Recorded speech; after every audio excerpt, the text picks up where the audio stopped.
Saya duduk bercadang Zawiyah ni, sementara dalam proses buat tu akan khatam dulu Dalailul Khairat ni 40 kali.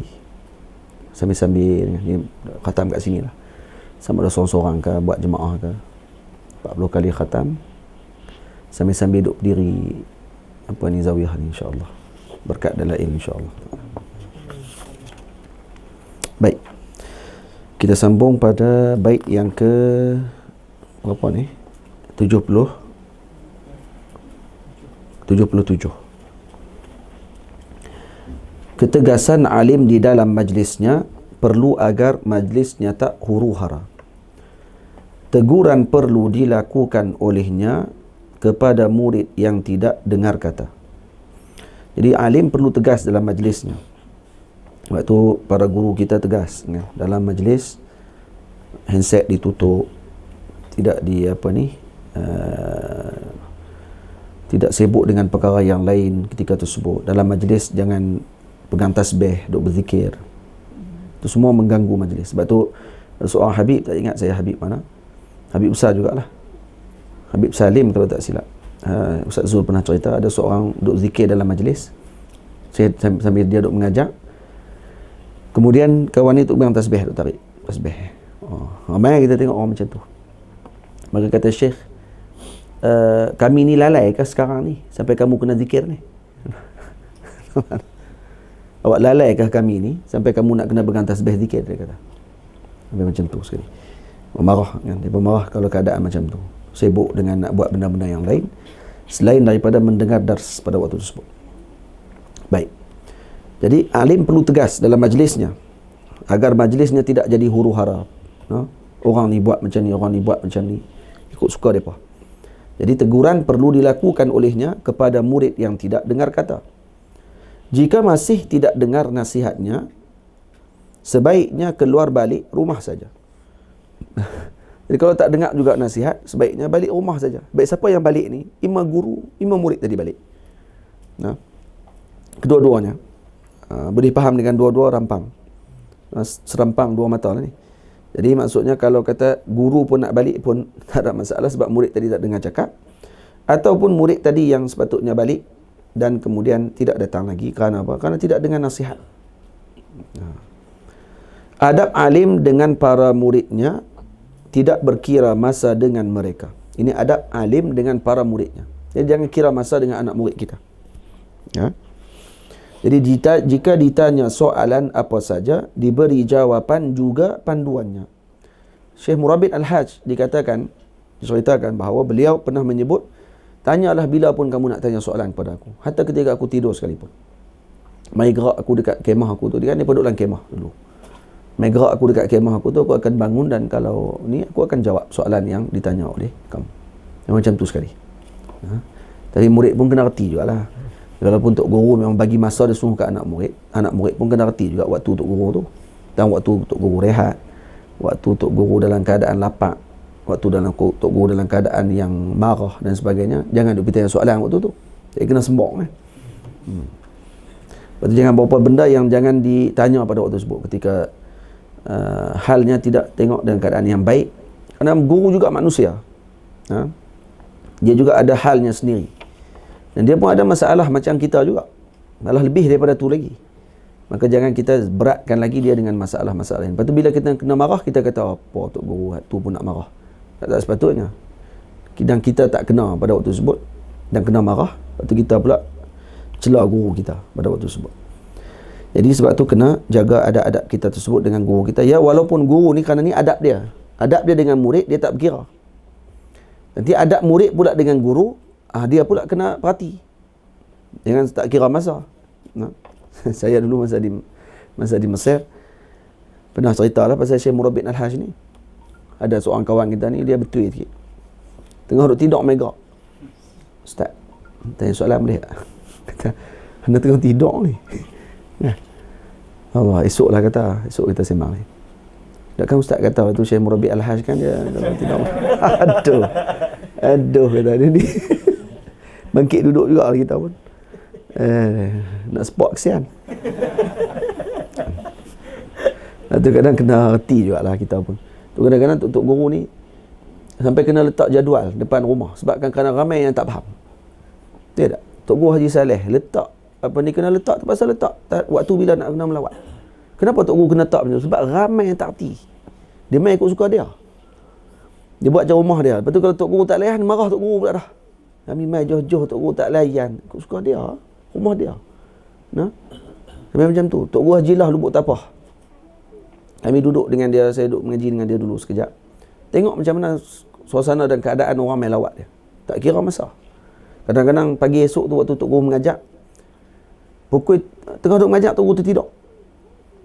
Orang tua tidur. Lepas tu jaga balik. Kata semalam ada orang mari ni, tapi pukul 3 pagi baru balik. Oh dia. Sembang dengan Tok Guru sampai pukul 3 pagi. Sampai tak erti-erti. Tu ada agak jenis tu. Jenis ayat teh 4 kali dah. Tak faham-faham. Dia kena buat macam dengan Syekh di Mesir juga rumahnya. Syekh Said. Ustaz Hero pernah cerita dekat saya. Dia kata, Syekh Said dia kena masa dia balik Mekah. Ustaz Hero pergi lawat. Ajarlah kawan-kawan Arab ni pakat pergi lawat Syekh di rumah. Pergi lepas asak. Sampai asak di sana, Syekh ni kerja dia menulis. Syekh Said ni dia kalau tak ada apa dia akan menulis. Dia tengok maktutat, lepas tu duduk catat. Lepas tu type. Jadi bila sampai tu, Syekh jamu teh. Ahlan wa sahlan. Jamu teh. Jamu Syekh pun sembang. Hanya macam mana, sihat apa semua kali. 5 minit sembang. Berhenti. Buat kerja dia balik. Yang ni pun ni duduk tengah rencak sembang tadi. Senyap semua. Syekh tulis balik kitab dia. Dia tulis 10 minit. Tulis. Berhenti. Sembang balik. Sembang 5 minit. Berhenti lagi. Tulis balik. Dia akan kerja dia. Sampai maghrib. Lepas maghrib, macam tu juga keadaan. Ada makan kat sikit. Makan. Lepas maghrib tu, macam tu juga. Sembang 5 minit, menulis 10 minit. Sembang 5 minit, menulis 10 minit, sampai isyak. Masuk isyak, jamu teh, last sekali. Lepas tu Syekh Said kata apa?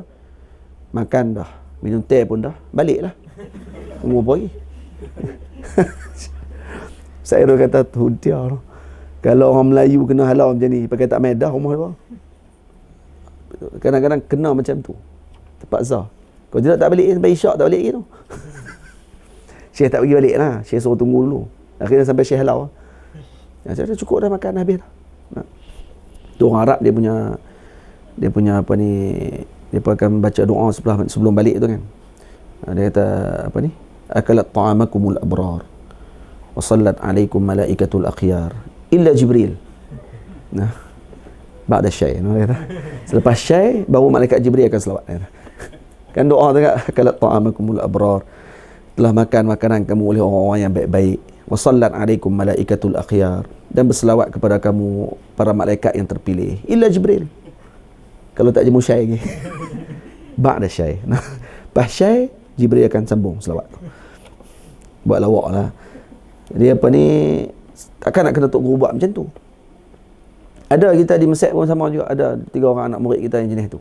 Lepas tu saya jarang nak terima kalau dia nak main, banyak je alasan. Sampai Tok Guru cari alasan. Kenapa tak mau terima dia main? Sebab tak erti nak berhenti. Kita dah tak larat ni, dia sambung lagi. Yang kita dah tanya soalan lain pula dah. Kok lah dia nak erti tengok. Oh, Tok Guru letih dah ni. Lepas tu kita ni kena erti. Faham? Antara tujuan mengaji adalah bagi erti. Erti dengan perasaan orang. Erti nak pergi waktu bila. Lepas tu kena erti semua tu. Ya. Tengok. Perlu sembang yang perlu. Kalau kita buat macam tu, tuan rumah tu senang nak terima kita bila-bila masa. Sungguh. Wallahi. Lepas tu jangan pergi rumah guru nak duduk lama, kita kata nak ambil banyak faedah dengan dia. Tak, akhirnya pergi sekali tu je. Dan Tok Guru nak terima sekali tu saja. Tapi kalau kita cerdik, kita pergi sat je. Pergi duduk dah, kami minta izin dulu. Sekarang nak ambil barakah dengan Tok Guru je. Saya balik. Nanti kali lagi, boleh tak saya nak main rumah? Oh, ini orang bagus ni. Roti adab, roti akhlak, main lagi. Dan akhirnya boleh duduk lama dengan Tok Guru, jadi kawan dengan Tok Guru lepas tu. Itu cara dia. Bukan pi sekali tu hentam sampai 3-4 jam. Kecuali Tok Guru tu yang semangat layan sampai 3-4 jam. Tu tak apa. Tapi kalau nampak Tok Guru pun tadi dah mula, dah belakang tu dah sembang pun dah lain dah. Lain bukan apa? Tanya sepatah, jawab sepatah. Tanya sepatah, Tok Guru diam lebih lama daripada jawab. Dia kena faham lah. Dia kira, oh mungkin Tok Guru sedang main ahwal dia kot. Orang tak cerdik kan. Ya, payah juga jenis tu pun. Lepas tu dia kena reti dalam bab-bab tu. Kalau kita reti, insya-Allah semua orang sayang kita.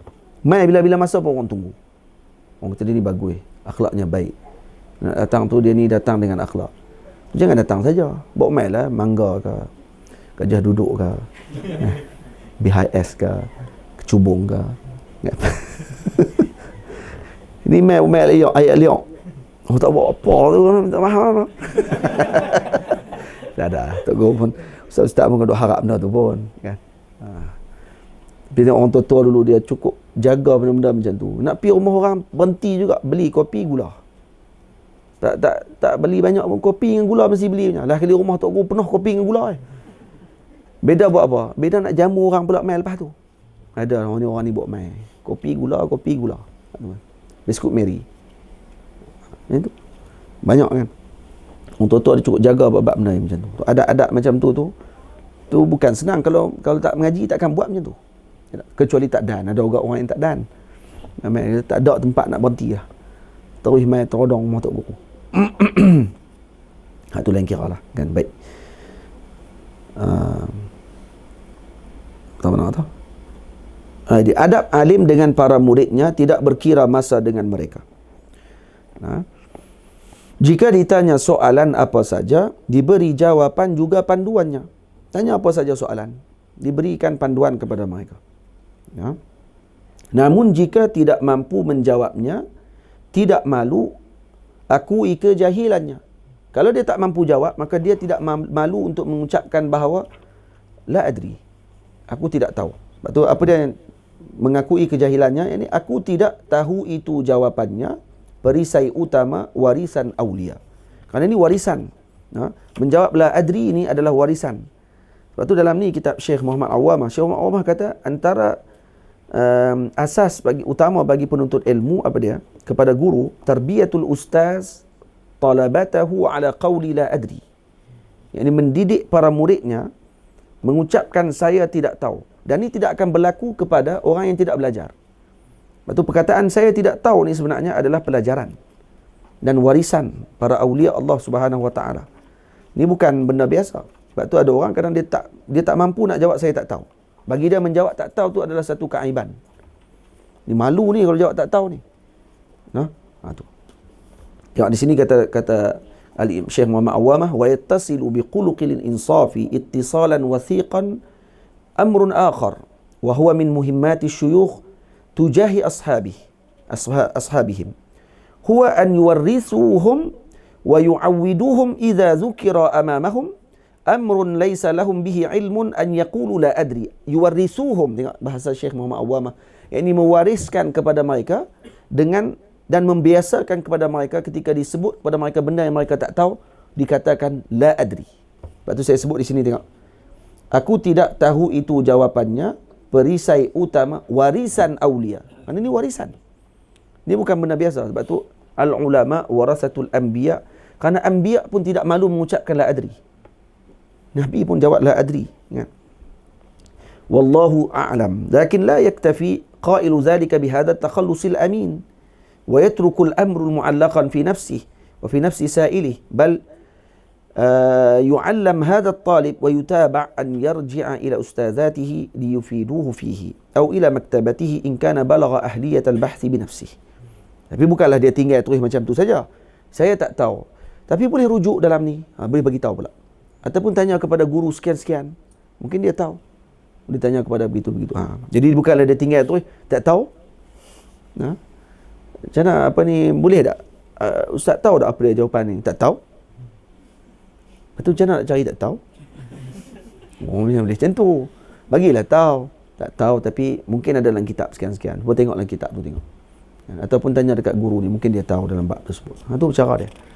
Kalau kata dia mampu untuk ahli dalam bahas, bagi tahu kat dia dalam maktabah ni ada kitab sekian-sekian, cuba cari tengok dalam kitab tu. Wa nuqilat fi adabil ikhtilaf anna al-imam Ahmad ruwiya 'an al-imam Syafi'i, 'an al-imam Malik, 'an at-tabi'in thiqah Muhammad ibn Ajlan qawluhu. Tengok ni riwayat ni, Imam Ahmad ambil daripada Imam Syafi'i, Imam Syafi'i ambil daripada Imam Malik, Imam Malik ambil daripada tabi'in thiqah Muhammad bin Ajlan. Macam ni waris. Sanad dia, idza akhta al-alimu la adri usibat maqalatuhu. Nampak? Usibat muqatalatuhu. Jadi ini tasalsul a'immah as-salasah mujtahidun ala riwayatihi an ba'dihim. Kan dia bagi musalsal ni, musalsal a'immah mujtahid. Al-Imam Ahmad ambil daripada Imam Syafi'i, Imam Syafi'i ambil daripada Imam Malik, Imam Malik ambil daripada Muhammad bin Ajlan. Muhammad Ajlan kata apa? Kalau seorang alim tadi akhta al-alim la adri usibat maqatalatuh. Maksudnya dia terselamat daripada dibunuh dia, dicela dia. Kalau dia tersilap sebut la adri. Akhta la adri itu lebih baik. Saya tak tahu. Itu lebih terselamat dia daripada dia dibunuh. Ha? Ya. Tengok ada orang yang dalam hadis 100 orang yang dibunuh tu. Kan dia pergi jumpa dengan abid tu. Kalau abid tu jawab tak tahu, tengok. Kan selamat dia. Tapi jawab kena bunuh, cukup 100. Padahal kan jawab dia tak tahu kan lagi senang. Saya ni dah bunuh 99 orang. Saya nak buat macam mana ni? Habis. Habis dah lah habis dah, habis seorang lagi dah. Long tu geram no? Tu tak tahu dalam hadis Nabi sebut pendek je. Tu tak tahu macam mana kawan tu jawab sampai kawan tu pergi bunuh. Tak dia celah ke dia maki ke tak kira apa tu. Kena bunuh, mati cukup 100. Lepas cukup 100 berjumpa dengan alim. Tengok alim jawab apa. Nah, macam mana alim bagi panduan kepada orang-orang pendosa kan. Jadi wa qultu ba'daha wa fi isti'malil alim kalimatu la adri. Nah, kalimata la adri, isti'malul alimi kalimata la adri tarwidun li nafsihi ala khuluqit tawadhu. Yang pertama mengajar diri dia untuk tawadhu. Wa iqafuha an 'inda hududiha, dan berhenti pada hadnya. Kita ada had kita, pengetahuan kita, bukan kita tahu semua. Wa fihi aidan hassun dhimni ala ta'allumi wal izdiyadi min al-ilmi wal bahthi wat taftish. Dan tu juga mengajar kita untuk sentiasa taftish, sentiasa koreksi diri, sentiasa kita ni nak menambahkan lagi ilmu kita, bukan rasa cukup dengan apa yang ada. Ada benda yang kadang kita tak tahu. Kadang soalan senang gila, tapi kita tak perasan nak tanya soalan tu. Betul tak? Ramai orang, kadang orang kampung je tanya soalan, kita pun tak perasan macam mana boleh tanya soalan ni. Ha? Saya pernah duduk kat tepi kubur, tengah orang duduk talqin, tiba-tiba ada seorang pakcik ni duduk sebelah saya. Masa tu maklum saya meninggal. Dia tengok saya, Ustaz Hafiz Quran, dia kata. Dah. Tu Ustaz pakai kepiah merah. Oh, kepiah merah ni, hak ni kepiah merah lain ni, hak ni kepiah merah hak yang Tunisia kata. Kepiah merah hak yang Hafiz Quran tu, hak Azhar Syarif tu. Oh, dia tengok kat kepiah ni kata. Dia ingat kepiah merah semua pakai Quran. Jenuh. Itu tak boleh pakai. Lepas tu dia kata, saya nak tanya Ustaz, dia kata, kenapa orang bila talqin dia baca nama mak, kenapa tak buh nama ayah? Kan? Fulan binti fulan, fulan ibnu fulana. Kenapa buh nama mak dia? Kenapa tak buh nama ayah dia? Oh, saya kata nak tanya ni. Saya jawab paling mudah saya kata, sebab dalam ni kau ada riwayat sebut gitu kau dalam hadis dia sebut macam tu kan. Oh, dia tak tu ya. Dia tak apa nak syok dengar tu.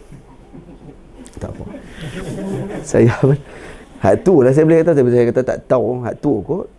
Kalau ada riwayat sebut macam tu, saya pun sebut macam tu. Tak apa. Balik tu, saya tak berniat pun nak cari. Tapi tak sangka nak tanya soalan tu. Orang tak tanya soalan tu. Tapi dia tanya. Baru kita nak fikir, kenapa? Balik tak niat pun nak cari, tak tahu nak cari kat mana. Cari kat mana datang tu? Jawapan nak cari kat mana? Balik tu kebetulan saya buka Lawaqih Al-Anwar Qudusiyah, Al-Imam Abdul Wahab Sya'rani. Ajib kitab ni. Saya buka ya, perak tu buka. La, ada jawapan. Apa kata Imam Abdul Wahab Sya'rani? Sya'rani, kenapa orang talqin baca panggil nama mak? Kerana katanya untuk menjaga aib dia di akhirat nanti. Sebab orang ni kenal dengan bin, dengan ayah dia di dunia. Di akhirat Allah Ta'ala nak jaga dia, panggil dengan nama mak. Orang tak, siapa dia pula dah balong tu. Nah, faham tak? Kalau kita panggil kan Muhammad Nazrul bin Abdul Nasir, oh Ustaz Nazrul lah. Rupanya dia buat lah. Dia buat lah. Oh, agak duduk sembang tu. Tengah-tengah tu depa pun telanjang ya. Tapi bak nak kata kat orang tu tak kira apa. Tapi Imam Abdul Wahab Sya'rani kata di akhirat nanti bila panggil dengan nama mak, ada orang tak kenal nama mak kita. Kita panggil Muhammad Nazrul bin buh nama mak. Kita tahu Nazrul mana ni? Nazrul Nasir ke? Nazrul mana? Nazrul Nazir ke? Amai juga duk pitek saya tu. Ada seorang tu nama Nazrul Nazir, tulis pasal politik. Lepas tu dia pergi tag saya, apa pasal ni kata. Yang Nazrul Nazir tu pun, dia pun pernah sekali orang duk tag, yang bila saya tulis dia pun duk tag kat dia. Dia kata, hak tu ustaz tu, saya bukan ustaz. Saya pernah sekali baca Facebook dia. Dia tak kena faham gitu. Saya Nazrul Nazir. Hak tu Ustaz Nazrul Nasir, dia kata. Orang yang berbeza, dia kata. Dan juga bidang pun berbeza. Sebab dia jenis duk bahasan politik semua sekali ni. Faham tak? Hak tu sebab dia orang banyak, ada jawapan. Lepas tu kitab Imam Abdul Syarani kena baca. Sebab tu kadang-kadang tajuk dalam kitab Syekh Abdul Syarani, tajuk dia biasa je, tapi bahasan dia lain. Contohnya tajuk taqwa. Dia kata, taqwa, orang ni membahas tentang taqwa. Cuba baca tengok. Lain terus. Tak dia bahas. Tak sama macam kita gambarkan. Macam Syekh Ali Jumaah.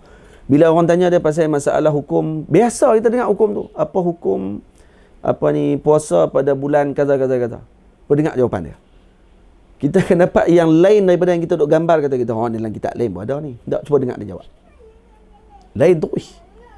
Daripada apa yang kita gambarkan bahawa dia akan jawab soalan yang macam dalam kitab, tak, rupanya tambahan lagi. Lain. Ajaib betul. Ini dalil kepada sa'atit tilak dia panggil. Banyak membaca. Lepas tu kita bila dah ada alat, lepas tu bergerak untuk kita baca. Itu tujuan dia ambil alat dulu. Bila alat dah lengkap, baca kita apa pun, insya-Allah khair, dapat faedahnya. Masalah kita alat tak cukup. Lepas tu nak baca, kita jadi pening. Baca kitab payah sikit, payah malah. Dah kali baca kitab senang. Kitab apa? Komik. Baca komik. Tengok kartun. InsyaAllah faham. Lepas tu orang lah ni, dia tengok lah ni kan, komen tu sebenarnya daripada hati orang sebenarnya. Bila orang tulis panjang-panjang, dia kata, boleh lukis tak? Apa maksud dia? Orang dah malah dah baca ni. Kata orang nak perli sebenarnya. Kan? Boleh lukis tak? Panjang sangat ni. Boleh tolong lukis. Ya. Lukis muka dia. Hak tanya tu, lukis muka dia, cok bodoh. Ini tulisan dia.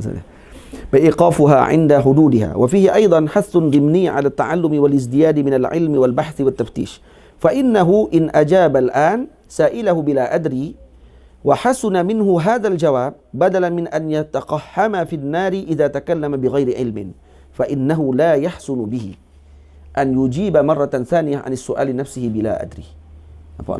Karena kalau dia jawab pada permulaan, bila jawab dengan la adri, saya tak tahu, yang pertama, hasuna minhu hadzal jawab badalan min an yataqahhama fi an-nar, lebih baik daripada dia jatuh dalam neraka Allah Taala kerana cepat sangat jawab, rupanya tak betul.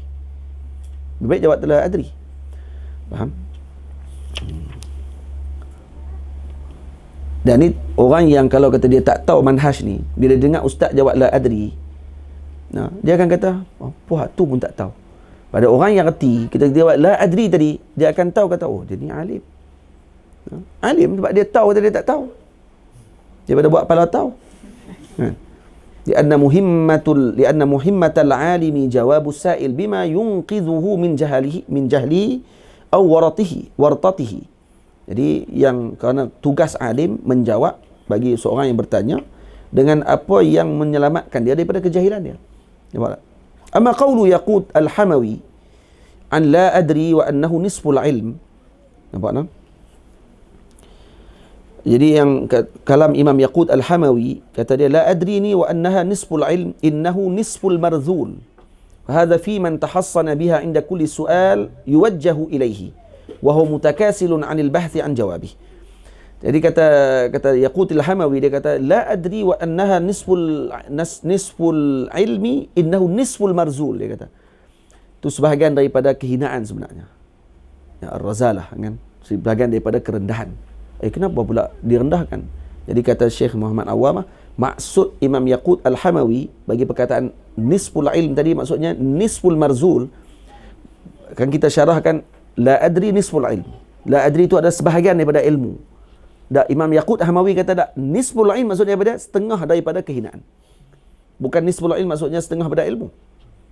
Ini kekurangan kata dia. Kenapa? Karena katanya ini kepada orang yang tahassana biha inda kulli su'al yuwajjahu ilaih. Setiap kali orang tanya, jawab dia la adri. La adri. Tanya lagi la adri wa huwa mutakasil, dan dia pemalas untuk mencari jawapan kepada masalah tersebut. Jadi itu kena pada orang tadi lah. Dan ada satu lagi mazhab, dia punya mazhab la adri. Al-falsafah ni ada 3 mazhab, la adriyah, Ada mazhab Inadiyah, kan? Ada mazhab satu lagi apa dia? Indiyah, kan? Ada mazhab yang panggil La Adriyah ni, dia tak tahu apa. Orang tanya, ni Sufasta'iyun dipanggil. Sufasta'iyun ni tak boleh nak bincang. Ini peringkat bodoh dalam falsafah yang kita tak boleh nak bincang tu. 3 peringkat ni tak boleh nak bincang dengan mereka. Tidak ada bagi mereka hiwar. Mana mereka tak tahu apa. Tambah peringkat La Adri, itu lagi berat. Orang tanya, kamu ada tak ni? La Adri. Ni, ada tak ni? Benar dia tak? La Adri. Semua La Adri, dipanggil La Adriyah. Kalau Indiyah pula jenis, di sisi saya, dia ramai lah ni, zaman lah. Zaman lah ramai geng falsafah Indiyah ni. Di sisi saya, di sisi dia. Tapi bukan tu maksud dia. Di sisi ni maksudnya, mana-mana orang pada sisi dia semua betul. Tidak ada yang tidak betul. Kalau di sisi saya tak betul, di sisi dia betul, mungkin betul. Wah, kok tu pula dah. Mungkin di sisi dia macam ni, di sisi sini, kerja sisi ya. Bukan Abdul Fattah sisi itu. Indiyah. Inadiyah dia kerja komplain orang. Dia semua benda tak kena. Dia panggil Inadiyah. La Adriyah tak tahu apa terus.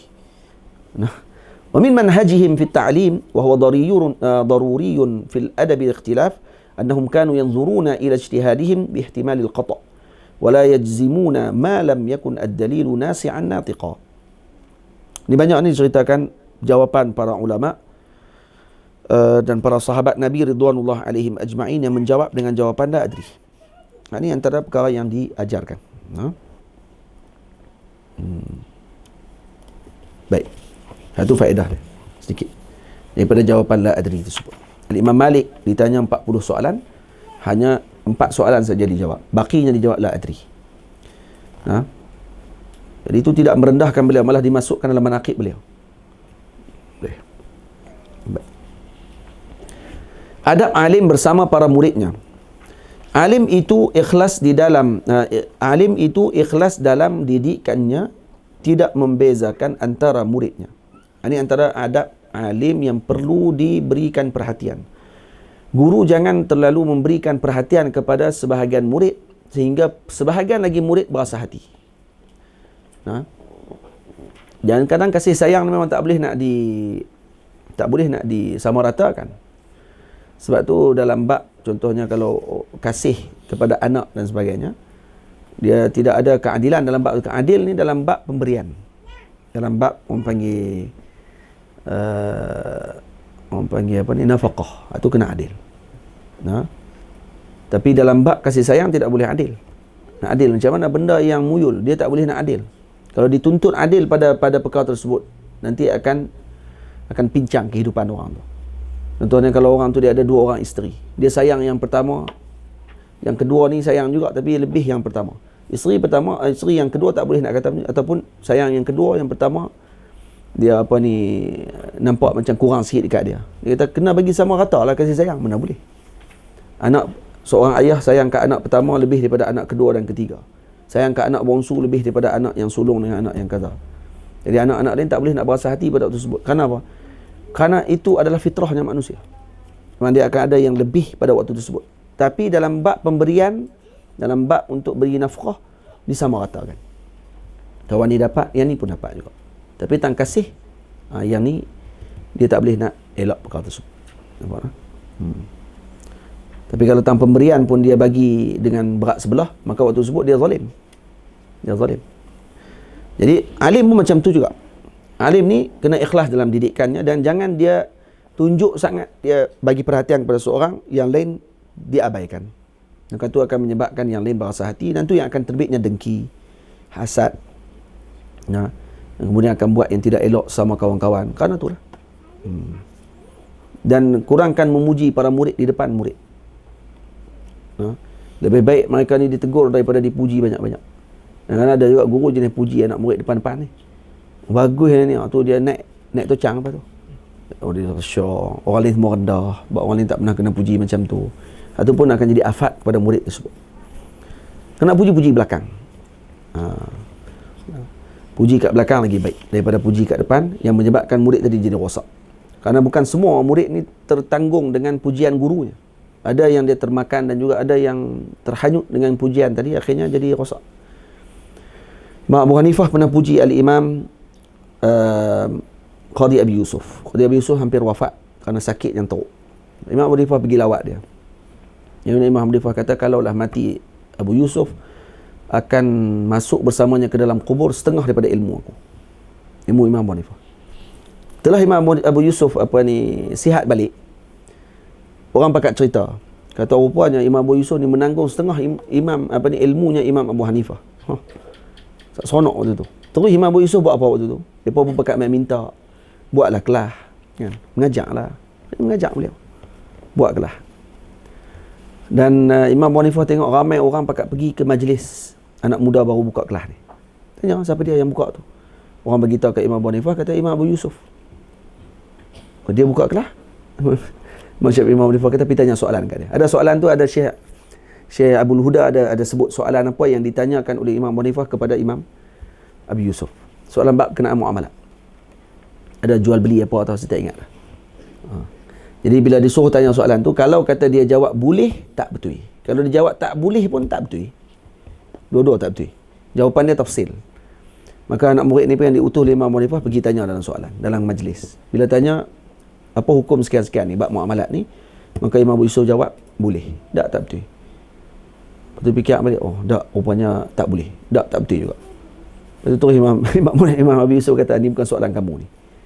Ini mesti soalan Abu Hanifah ni. Terus dia berhenti, pergi ke Imam Abu Hanifah. Dia kata, kamukah yang tanya soalan tu? Dia kata, ya. Macam mana orang yang tak boleh jawab soalan tu boleh mengajak, kata dia. Tazabbabta qabla an tuhasram. Kamu jadi zabib, kamu jadi kismis sebelum kamu masak. Nak jadi zabib, kena buah masak dulu baru jadi zabib. Ni putik lagi nak jadi zabib dah. Terus berhenti, mengaji pula 20 tahun lagi. Tu dah 20 tahun dah mengaji dengan Imam Abu Hanifah. Kata Syekh Usamah, Imam Yusuf dah mengaji 20 tahun dah dengan Imam Abu Hanifah. Tambah lagi 20 tahun. Cukup 40 tahun. Sebab tu Imam Abu Yusuf, hatta anak dia meninggal pun, dia tetap pergi kelas Imam Abu Hanifah lagi. Anak dia meninggal pagi tu, orang pakat pergi ke hantar jenazah ke kubur, dia pergi kelas. Dia kena nak orang pergi kubur, dia pergi kelas. Kata cik dia kata, anak aku meninggal, dia kata tak boleh buat apa dah. Kalau pergi pun sama tak boleh patah balik dah. Orang dah hantar, alhamdulillah selesai dah urusan kewajipan tu. Orang dia tanam, bukan tinggal di jalan. Tu saya tambah lah tu. Tapi dalam maksudnya kewajipan untuk selesaikan jenazah tu dah selesai. Orang dah boleh, orang lain buat, kita selesai lah. Fardu kifayah dah selesai lah. Meninggalkan majlis Imam Abu Hanifah tak akan berlaku lagi kembalian kau tersebut. Sudah habis majlis dia, habis. Ilmu tu akan berlaku dan berlalu. Dan adakah berulang balik majlis itu? Tak. Mungkin tak berulang. Ya. Zaman dulu tak ada masalah, dia tak ada rakaman. Kami tak pergi pun tak apa. Jadi kalau Tok Guru tulis dalam Facebook kata ada kelas pengajian, tulis pula di bawah komen, ada live tak Ustaz? Yang tu kita buka kitab ni. Patut tak dia tanya soalan tu. Tak dia tanya. Dah orang tulis dah. Kata ni pengajian ni macam mana. Kalau tu sebut pula di Merbuk, kalau kata di Merbuk dah kan. Kalau buat di tempat sekian. Terus orang tanya, ada live tak?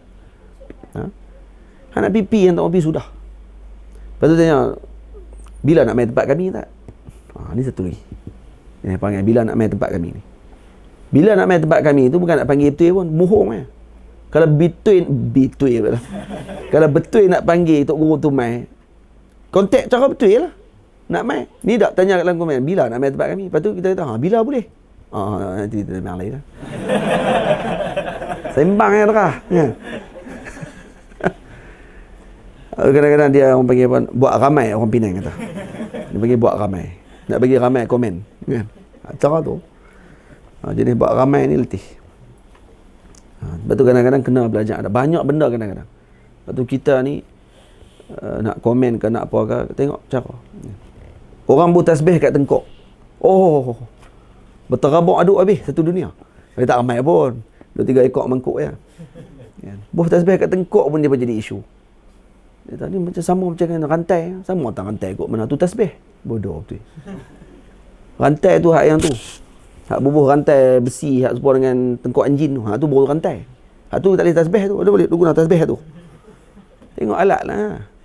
Lepas tu orang dah buat keluar dah beritahu kata ni ulama buat apa semua sekali. Ya kalaupun ulama bukannya hujah dalam bab tersebut, tapi dia takkan buatlah benda yang haram. Hak tu je nak baknya. Hak tu pun tak erti. Yalah walaupun dia boleh. Tapi kenapa tak kat tengkok? Ada tapi juga. Belakang tadi. Dia macam ni lah, walaupun boleh, tapi kenapa hang bodoh? Soalan tu kenapa nak tanya lagi? Dah boleh dah, duk diam cukup lah. Tanya juga. Lepas tu tanya lagi ni, pakai gelang boleh tak kat tangan? Tapi tasbih. Tengok kepada niat. Kalau dia kata tu tasbih. Nak letak kat tangan, tak ada masalah apa. Kerana dia kata dia buat tasbih dalam bentuk gelang, 33 biji. Tapi dalam bentuk gelang, kata buat boleh letak kat sini. Dan dengan nama tasbih, silakan, tidak ada masalah. Tasbih. Jangan kira tu gelang lah. Habis kalau kata gelang sekalipun, pakai gelang ni, haram ke pakai gelang bagi lelaki? Kita bukan tengok amuyul kita, tengok dengan hukum fuqaha letak lah. Budak lelaki, budak lah, kalau budak lelaki sebuang boleh pakai gelang, boleh pakai rantai, boleh. Budak lelaki mah pun boleh pakai dalam mazhab, sebahagian mazhab. Hatta mazhab Syafi'i pun ada yang pandangan kata boleh pakai mah bagi budak lelaki. Tu kalau kita nak kira muyul, macam mana budak lelaki boleh pakai mah apa semua ni? Dia kira macam tu. Dia tak tengok yang fuqaha sebut, dia tengok dengan muyul dia. Dan juga ni pakai gelang dekat, pakai rantai tasbih balut dekat tangan. Terus dia kata tasyabuh. Buah tasbih dekat tengkok, terus dia kata tasyabuh dengan Sami. Kemudian tasyabuh, tak tahu Sami zikir kan? Sami Allah kan? Dia buat amin tobo. Bukannya Allah amin tobo. Itu cara dia sebut tasbih kok mana bengong betul lah. Ya Allah itu. Letih. Nak layan, macam saya tak layan. Saya buat tak tahu. Orang lain makan duk balah. Balah tu tak ada guna pun. Tengok janggut pun tahu dah. Tengok janggut tahu tak cerdik. Nak padam komen tu, kesian kat orang lain. Dia pun pakai komen banyak sangat dah. Dia ambil. Tu kata kesian tengok orang ni. Ni bahayanya tu, macam Syekh Abdullah Talidi sebut tadi. Bahaya masuk fahaman tu, dia masukkan waswas kepada umat ni sampai dalailul khairat tinggal. Akhirnya sampai tasbih yang dah jadi amalan para awliya ni pun ditinggalkan. Al-Imam bukan Dandarawi. Ada terlupa nama dia. Ya Rabbi. Menurut dal kat nama dia. Dairabi. Al-Imam Dairabi rahimahullah, dia ada satu tasbih dia. Sebabkan kerana dia terlalu guna sangat tasbih dia ni, tak tinggal langsung tasbih tu. Sampai tasbih tu kalau setiap kali sampai waktu dia untuk dia bertasbih tapi dia tak guna, tasbih tu akan bergerak sendiri. Kata tu. Punya ahwal dia terpindah ke tasbih tu. Ini sebut dalam sejarah Imam Dairabi. Imam Dairabi tasbih dia pakai sangat. Yang pertama orang kata pernah nampak bercahaya. Bahkan kerana dia selalu guna. Yang kedua, kalau sampai waktu wirid dia, contoh waktu subuh tu dia tak wirid lagi Allah ke contohnya, tasbih tu akan bergerak sendiri. Pusing sendiri. Nak peringat kat dia suruh tasbih. Sampai macam tu. Kita tengok tu, terbang kita pun. Sebab tu ulama muliakan tasbih kerana ni alat untuk beribadah kepada Allah Ta'ala. Alat untuk mengingati Allah. Tak ada orang pegang tasbih, saya akan tengok tasbih, tak ada lagi sekat ni mengingati milah. Ya. Tengok pegang tasbih, milah. Tak ada. Yang ingat Allah. Itu dia akan ingat. Pegang tasbih, tobat akan ingat benda tu. Kalau ada pegang tasbih, ingat duit. Ada? Tipu orang. Ada? Tak ada. Dan alat tu sendiri dah bawa orang kepada ingat Allah Ta'ala. Itu Al-Imam Sufyan, Imam Junaid radhiyallahu anhu, bila ditanya kepada dia, kamu misluka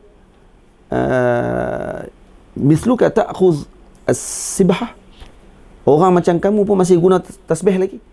Kata Imam Junaid, benda yang kami guna pada awal talak, waktu ketika permulaan kehidupan kami gunakan ini, saya tak akan tinggal ketika nihayahnya kami. Walaupun kami dah sampai kepada peringkat sekian-sekian, kami tak akan tinggalkan benda yang memberikan bantuan kepada kami sewaktu kami permulaan dalam jalan ini. Itu patutnya. Tasbih tak akan ditinggalkan oleh para awliya Allah Ta'ala. Kecuali orang-orang ni Wahabi, duk main, duk bagi orang lari jauh daripada perkara tersebut.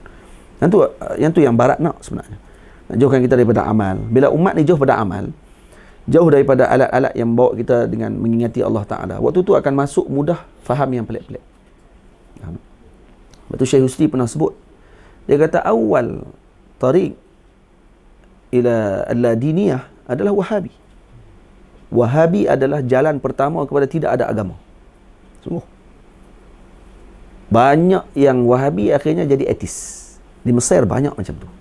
Di Iskandariah, kata Syekh. Kumpulan etis ni kalau tanya balik, kebanyakan dia Wahabi sebelum tu. Akhirnya tak ada agama tu. Agama ni sempit, agama ni tak ada apa, tak ada guna. Betul lagi petikai sana Jibril AS, tiba tengok ada seorang perempuan hak pakai buat macam pakai budah, dia tak pakai budah pun perempuan tu. Tapi dia masuk dalam TV hak perempuan tak pakai tudung, hentam dia tu. Dia kata, saya tak percaya dengan Jibril. Jibril ni usturah, dia kata. Dongengan sahaja. Dia sebut tu bila tanya, dia kata, saya mula jadi sebelum jadi macam ni. Dia kata, saya ikut dengan ashabuna salafiyin. Oh, punya Wahabi sebelum tu. Dia sendiri mengaku dia Wahabi. Tengoklah YouTube ada. Dia mengaku dia Wahabi sebelum tu. Dan kemudian jadi etis. Tak percaya dengan Sayyidina Jibril. Kata Sayyidina Jibril ni usturah ya. Tak betul pun datang kepada Nabi. Lepas tu jaga. Bahaya dengan fahaman tersebut. Moga Allah Ta'ala jaga anak cucu kita. Baik. Para murid yang tidakkan diabaikan, diperhati akhlak juga perbuatan. Jadi, minta maaf. Baik, sebelum tu tak baca. Jika datang murid niatnya tak jelas, dididiknya penuh sabar hingga ikhlas. Ni kalau murid tidak jelas niatnya, maka dia tidak tinggalkan murid tersebut. Malah dia akan mendidik murid tersebut sehingga datangnya ikhlas. Sebab tu disebut oleh al-Imam Badruddin Ibn Jama'ah tentang murid yang tidak niatnya jelas.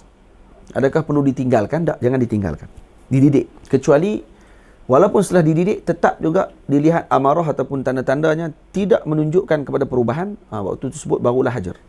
Baru dielakkan. Ini murid ini tidak, niatnya memang tak betul kerana dunia semata-mata. Jadi kadang macam mana kita boleh tahu niat orang? Kita boleh tahu niat orang. Dilihat dengan amarah, tidak dilihat dengan niat, dilihat dengan tanda-tandanya. Suka pujian, seronok nak zuhur. Macam tu. Ada murid yang baru datang sekali dua aja dah mula nak zuhur. Baru mengaji sikit sangatlah dah mula dah nak buat live. Nak mengajak kitab tu, nak mengajak kitab ni. Siapa bagi izin ni? Mengajak kitab ni. Dah mula dah nak buat muzakarah katanya. Kami nak duduk sama-sama, kami nak, bukan muzakarah kan. Nak mengajak sebenarnya tapi dia guna bahasa muzakarah. Tanpa izin daripada guru terlebih dahulu. Ini semua akan merosakkan. Apa saja pun minta izin dulu. Kami pun nak duduk mengajak ni selepas mendapat izin daripada para guru. Saya dapat izin daripada orang guru. Syekh Abdul Aziz Syahawi, Syekh Ahmad Mamduh, Syekh Jamal Faruq, hafizahullah taala, Syekh Ali Saleh. Jadi ini guru-guru yang bagi izin untuk saya baca kitab kepada mereka. Dan sirru al-izin, izin daripada guru ni memang besar. Bukan kecil. Dengan mujarad izin daripada mereka tadi, bukan jumpa kali pertama minta izin. Baru main kali ya, lepas tu terus, boleh tak ustaz bagi tak izin saya kalau saya nak mengajak? Kadang-kadang tok guru ni dia malah nak kata tak boleh. Ajaklah. Kata pergi gitu lah.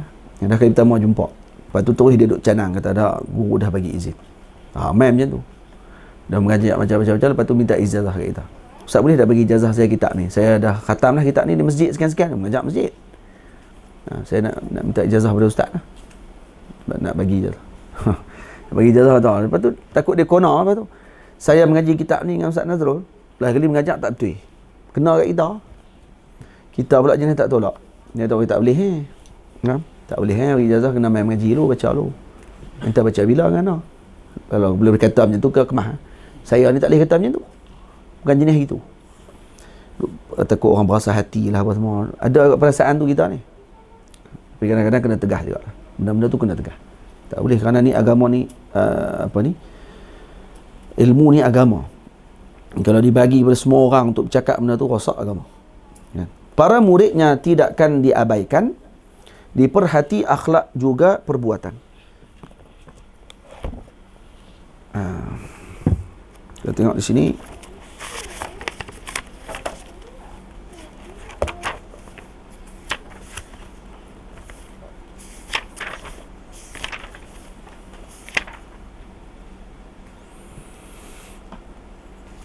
Ini ada talib ni.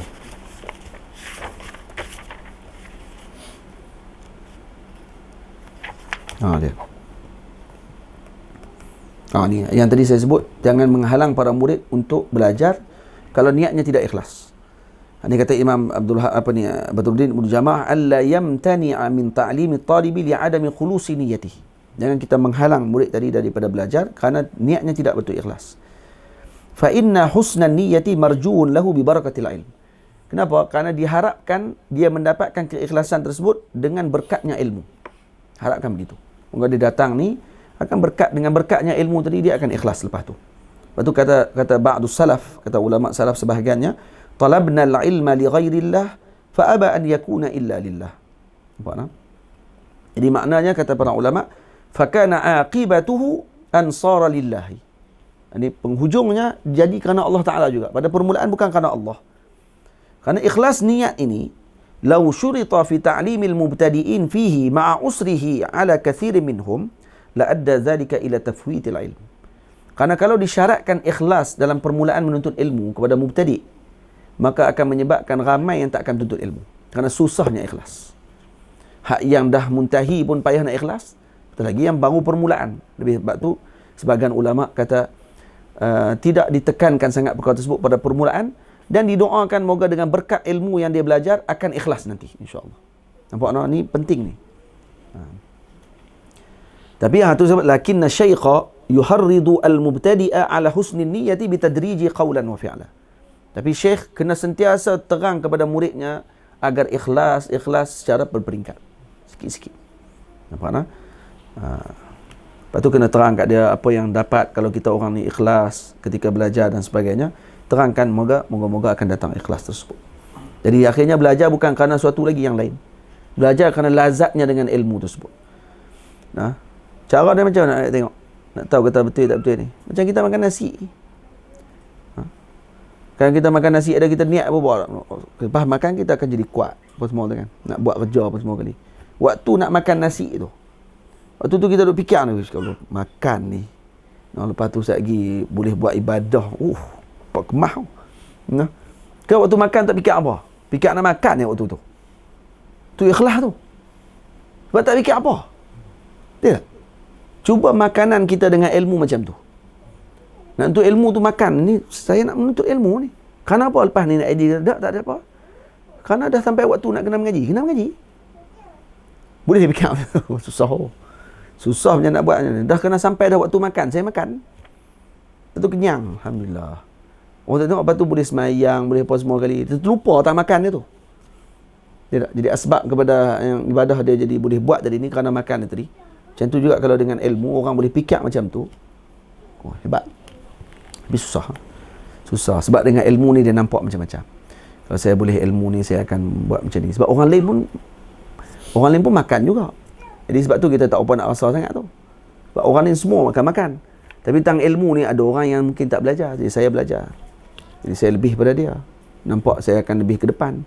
Saya akan dapat itu ini. Saya akan dapat kedudukan. Orang akan puji saya. Kalau saya bahas tu nampak mendalam sikit, orang akan kata Masya Allah, Tabarakallah. Orang akan panggil saya ni syekh. Orang panggil saya ya alim. Orang akan kata ini anak murid fulan-fulan. Keluar semua benda tu dalam kepala. Hak tu nak kena tapih satu. Saya bila balik daripada Syekh Abdul Aziz Syahawi, kadang terfikir benda-benda yang macam tu. Kata mengaji kitab ni lah. Nanti boleh cerita dalam manaqib nanti mengaji kitab ni sekian-sekian. Duk fikir ni dalam kereta api tu. Syekh Ahmad naik je kereta dengan saya. Terus dia kata saya, Muhammad, yang pertama betul niat kamu. Jangan mengaji kerana nak letak dalam manaqib kamu sekian-sekian. Tahu. Saya menjadi insaf waktu rasa nak terjun kereta. Ini sya'nu murabbi. Murabbi dia akan tambih terus pada waktu tersebut. Dia akan terus tambih pada waktu tu. Jelas-jelas terus. Dia sebut terus waktu tu. Jaga, jangan niat tak betul. Jangan nanti rasa seronok. Walaupun dia sendiri suruh saya tulis kitab. Dia sendiri suruh saya tulis kitab. Dia ada buh dah nama kitab saya tu. Dia buh dah. Saya terlupa nama dia. Ada saya tulis, baru ni tulis balik. Kan? Fi apa ni dia kata fi rihlati Ibni Abdul Nasir. Ada. Kan? Dia tak tahu belakang tu. Depan tu sedap lah. Kitab tu saya tulis. Tu terlupa cetak ke mana tak tahu. Kau tulislah ni tu mengaji kitab ni.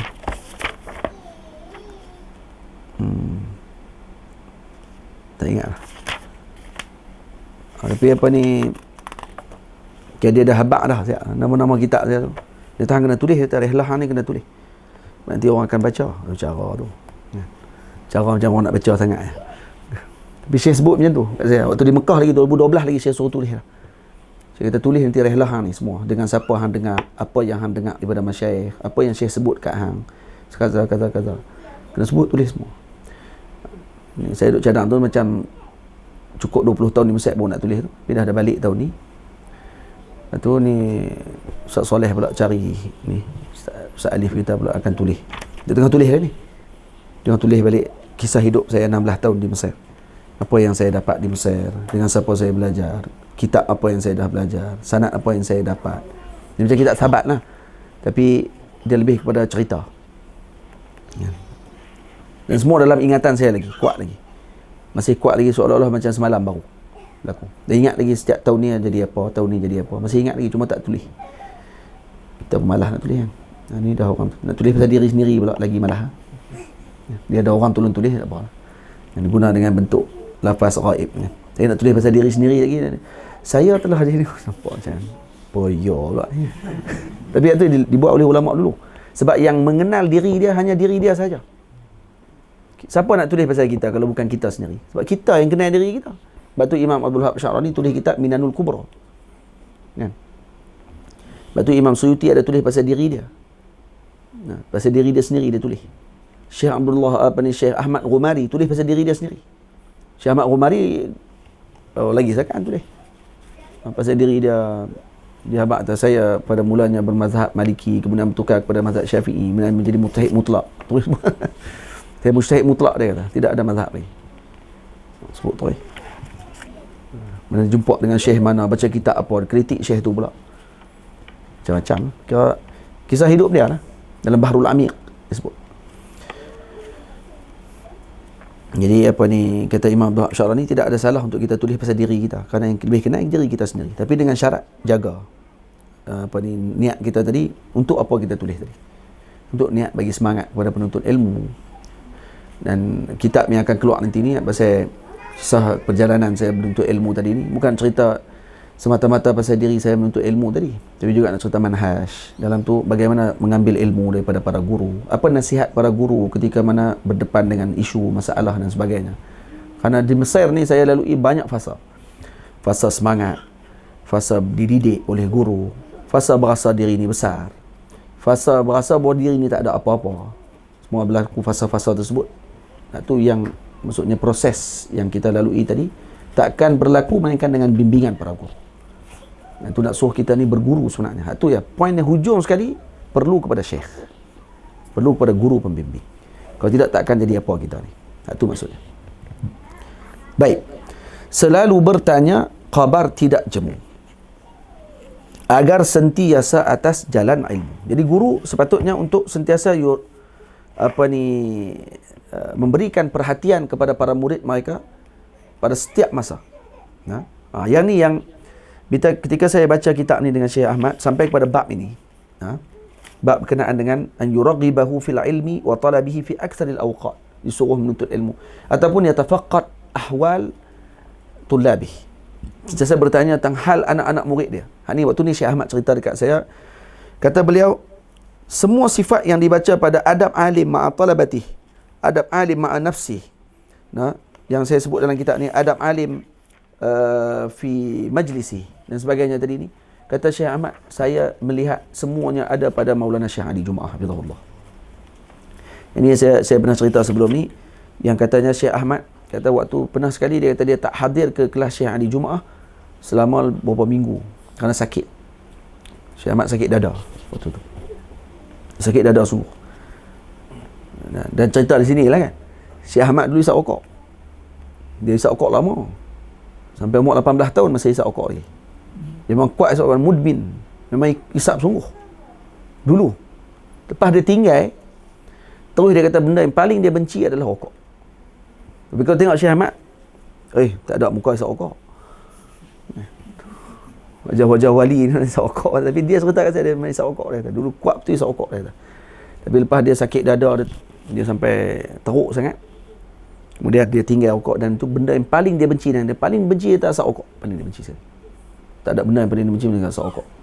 Lepas tu kalau dalam, saya pernah naik trengko dengan Syekh, naik van tu, kalau ada orang isap rokok, Syekh tak ada segan lah. Kata tu arjuk. Tak. Syekh pula besar, tinggi. Syekh boxing pun ada. Dia jenis belajar jenis tu. Jadi orang pun nak tahu. Dia marah sungguh kalau isap rokok ni. Saya pun terkejut, banyak Syekh isap rokok dulu. Dan fatwa Darul Ifta, rokok ni hukum dia haram. Tapi Syekh Ahmad, Syekh Ali sendiri pegang rokok ni makruh. Tidak haram melainkan kepada bab-bab tertentu saja. Syekh Ali pun ada pandangan dia haram juga lah, tapi pada bab tertentu. Ni kalau suruh isap rokok ni, isap rokok syok pula Orang makruh orangnya. Boleh tak isap rokok, isap rokok. Tu jam lah tu. Yang duk try. Tak ada kerja apa pun. Buang duit. Buang masa, buang duit. Ni Syekh Ahmad cerita kat saya, waktu tu dia sakit dada dia. Sakit dada kerana apa ni? Mungkin sebabkan kerana rokok tu. Lepas tu dia tinggal terus. Jadi apa ni, dah tinggal berpuluh tahun dah. Dan Syekh kata alhamdulillah, tinggal tu tak ada pun nak rasa nak isap rokok balik, tak tinggal terus. Dia kata inqilak tu macam terus buang. Orang Kedah kata kudir. Buang kudir tu hilang terus. So macam tu senang kalau ada orang kena ambil masa, nak kena daripada sekotak turun jadi 15 Lepas tu turun lagi sikit sampai tinggal sebatang sehari apa semua, dia sampailah tinggal. Tak, dia tinggal terus. Ni kira sakan lah. Jadi Syekh Ahmad dia kata waktu dia sakit dada tu dia tak boleh pergi ke kelas. Dia tiap-tiap pagi subuh dia akan pesan dekat kawan dia untuk gerak daripada waktu pagi. Kawan sebelah rumah dia, jiran. Jadi kawan ni tiap-tiap pagi akan call dia lah, miss call dia untuk Syekh bangun. Jadi satu pagi kata Syekh, aku tengok Syekh Ali Jumaah duduk dalam bilik aku, kata dia. Dan aku tahu tu bukan Syekh Ali. Itu syabah dia. Maksudnya ni gambaran Syekh Ali. Mai dekat aku. Dan aku nampak Syekh Ali Jumaah letak tangan dia nak letak kat dada aku. Dia kata dada ni sakit ni, saya kata. Kalau batuk sampai nak rasa terbelah dada ni. Punya sakitnya. Dia tak boleh batuk. Kalau batuk je rasa macam terbuka dada. Ni terbuka ni tulang-tulang dada ni sakit. Sakit sangat, saya kata. Jadi bila nampak Syekh Ali mai tu, dia letak tangan macam tu. Saya pun buka. Sebab tahu kata, ni bukan Syekh Ali pun. Ni surahnya Syekh Ali. Jadi dia angkat tangan macam ni nak bagi Syekh Ali letak tangan dada tu. Tangan tu tembus. Sentuh kat dada ni. Elok sentuh saja. Bunyi jam. Kawan tu telefon. Subuh. Bunyi-bunyi tu hilang surah tadi. Lepas tu Syekh senyap. Saya pun tunggu Syekh nak sambung cerita apa ni. Saya dalam otak saya kata, mungkin lepas tu lega kot tu. Tu Syekh kata kat saya, mesti hang rasa lega kan? Tak lega. Dia kata. Syekh kata tak lega pun. Batuk juga. Cuma sakit dada tak ada lah. Lepas tu kalau batuk tak sakit dada lagi. Syekh kata. Tang lega, batuk tak. Jadi masa tu Syekh dah boleh pergi kerja lah sikit. Masa pergi ke Darul Ifta, jumpa dengan Syekh Ali. Dan Syekh pun cerita kat Syekh Ali. Saya jumpa dengan Maulana Syekh Ali. Syekh pun kat Syekh Ali kata, saya baru ni sakit, kemudian nampak Syekh mai dalam bilik, letak tangan kat dada. Itu Syekh Ali sambung. Syekh Ali kata, kalau tak bunyi telefon tu, batuk pun hilang, Syekh kata. Dia cerita tak habis lagi. Syekh Ali, Syekh Ahmad kata, aku cerita tak habis lagi. Tapi Syekh Ali sambung dah. Saya kata, kalau tak bunyi telefon tu, batuk pun hilang, saya kata. Wah. Wali, nah. Tu kata Syekh Ahmad kata, antara sifat guru yang baik, dia akan pergi lawat anak murid dia. Kalau kata anak murid tadi kalau ada masalah apa, dia akan pergi lawat. Saya ni hak tu tak sampai lagi. Anak murid ada masalah tapi tak pergi nak lawat lagi. Dia ada perasaan nak marah tu ada juga. Anak murid pun lari. Dia anak murid dia pun kadang tu tak boleh nak bagi perhatian sangat, dia buat tak tahu kan, senang. Apa nak main-main, apa tak main sudah. Kalau dia tanya sangat lagi, dia rasa macam dia besar sangat. Tanya dia kata, besar ni, dia rasa syok. Padahal patutnya kalau Tok Guru tanya tu, patutnya kena sedar lah, kenapa sampai Tok Guru tanya ni. Patutnya dia kena berasa hati. Tok Guru nak kena tanya, sampai dia tak pernah tanya pasal Tok Guru. Tak kepelik tu. Patutnya kita yang kena tanya ni, tak tanya apa. Syekh Ali macam tu, sampai pergi lawat anak murid dia dalam keadaan macam tu. Baik, selalu bertanya khabar tidak jemu agar sentiasa atas jalan ilmu. Jadi kena pastikan anak murid ni sentiasa dalam jalan ilmu. Jadi itu tugasnya guru. Ini disebut oleh Syekh Al-Imam Ibn Badruddin Ibn Jama'ah, an yuraghibahu fil ilmi wa talabihi fi aktsaril awqat. Maksudnya suruh dia dalam keadaan ilmu selalu. Apa saja dalam keadaan pun tanya, macam mana pengajian, macam mana duduk di masjid ni, balik cuti ni buat apa dah, kelas apa yang dah ikut, ada masa nak pergi mengaji kitab apa, kan duduk saja buat grab ke, kau jual cok pisang ke, cari duit nak pergi masjid balik, kena tanya, kan? Dan jangan ditinggalkan dia daripada ilmu tu, orang panggil ditinggalkan terus. Pokoknya ada juga masa kita dengan ilmu. Didiklah mereka mengikut aturan, jangan diberatkan luar kemampuan. Baik, kalau kita nak berikan kepada para murid dengan pengajian dan sebagainya, maka diberikan mengikut kepada kemampuan murid tersebut. Jangan diberatkan dia dengan tanggungjawab yang tidak mampu dia tanggung. Contohnya, nak suruh anak murid tu hafal ilmu di pondok dan sebagainya, diberatkan dia sampai dia tak mampu nak buat apa tu. Sebab tu guru kena tengok kemampuan murid ni masing-masing. Dan murid juga nanti adalah akhlak dia kena bersungguh-sungguh. Dia tak boleh lah, macam saya sebut tadi pagi petang tadi, bagi alasan, kata kita ni tak ingat kuat, ingatan kita tak apa nak kuat. Dan sebenarnya Allah Ta'ala jadikan otak kita ni dah diasah elok dah. Kalau tak diasah lagi, memang kita akan rasa kita lemah. Jadi sebab tu jangan kita cepat mengalah. Latih otak kita ni dengan ingatan. Asah selalu. Banyakkan zikir, selawat. Maka semua tu akan menyebabkan otak kita ni ataupun fikiran kita akan semakin terang. Sebab tu kena ambil juga. Sebab tu penuntut ilmu tidak boleh tinggal amal. Amal kena berjalan seiring dengan ilmu. Didiklah mereka mengikut aturan, jangan diberatkan luar kemampuan. Baik. Tengok ni. Yang dalam ni banyak lagi ni saya sebut.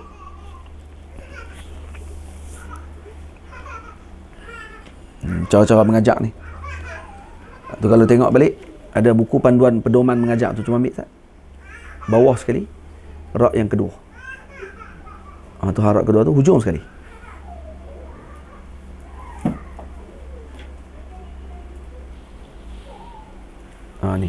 Ni buku ni, pedoman mengajar, kaedah dan peraturan pendidikan turas Jawi, Ahmad bin Yaqub Al-Johori.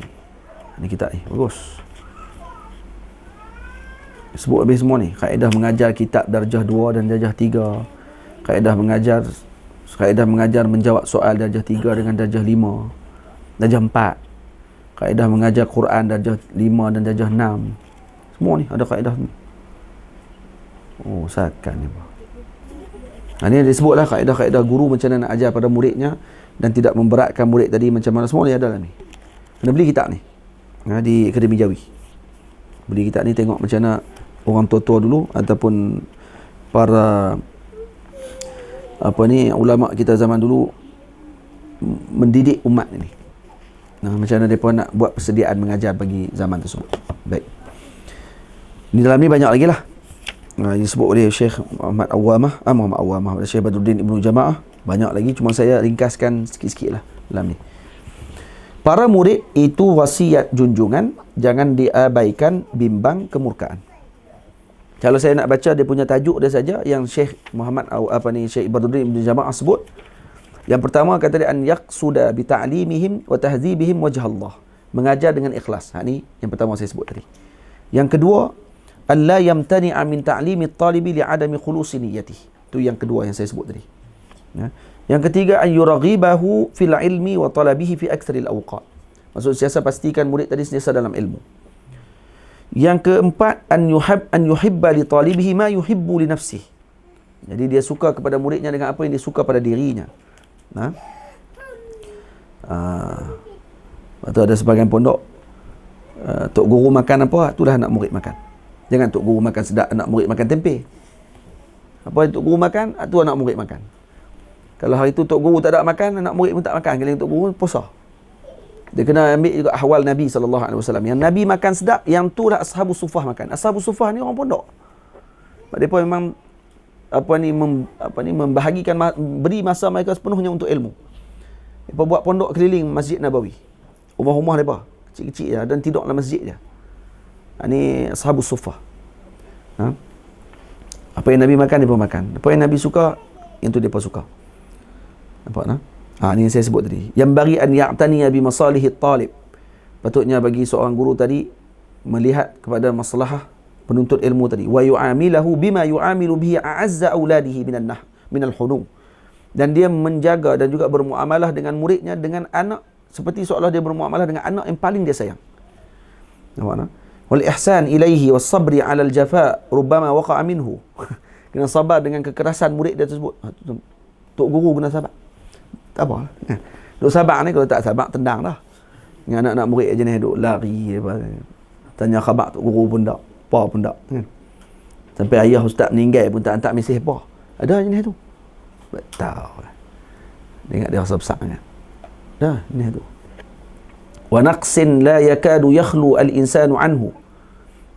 Wa su'i adabin fi ba'd al-ahyan wa yabsud uzrahu bihasabil imkan. Kemudian diterima uzur mereka tu dengan sekadar yang dia mampu.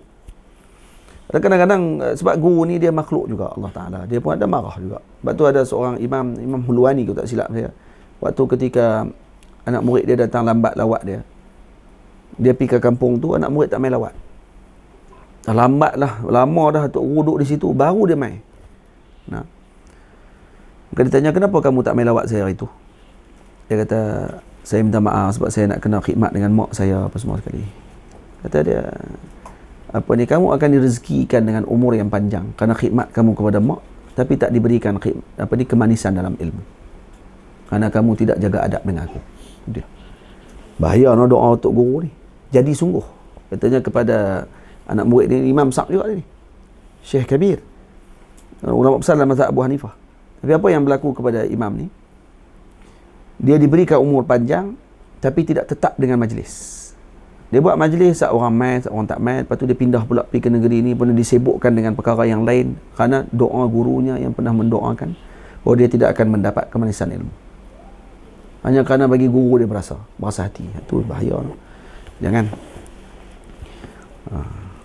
Lepas tu kita ni, saya ni walaupun berasa hati dengan anak murid, tak ada lagi doa tak baik tu. Doa yang baik-baik. Seriau juga. Walaupun doa kita tak pernah nak mustajab mana pun, tapi seriau jugalah. Takut-takut termustajab waktu tu, baik kita doa bagi dapat velfire ke. Daripada doa dia tengok, kena kat dia. Oh, mustajab waktu tu. Baik doa hak lain.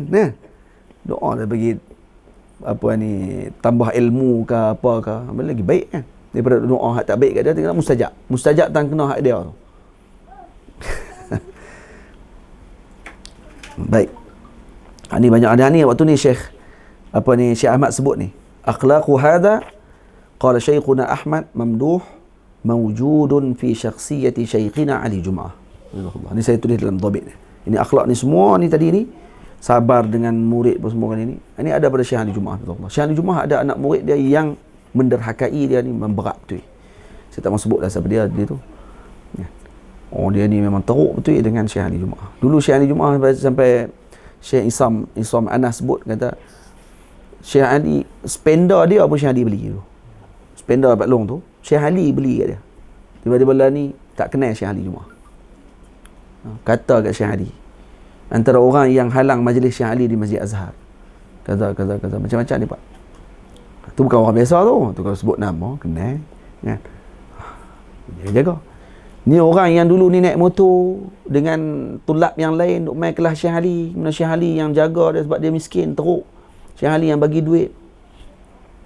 Bila dah besar sikit, dah jadi ada mansab sikit dalam Azhar apa semua sekali, oh, pangkah Syekh Ali. Potong Syekh Ali Jum'ah. Tak mengaku kata Syekh Ali ni guru dia. Macam tu sekali.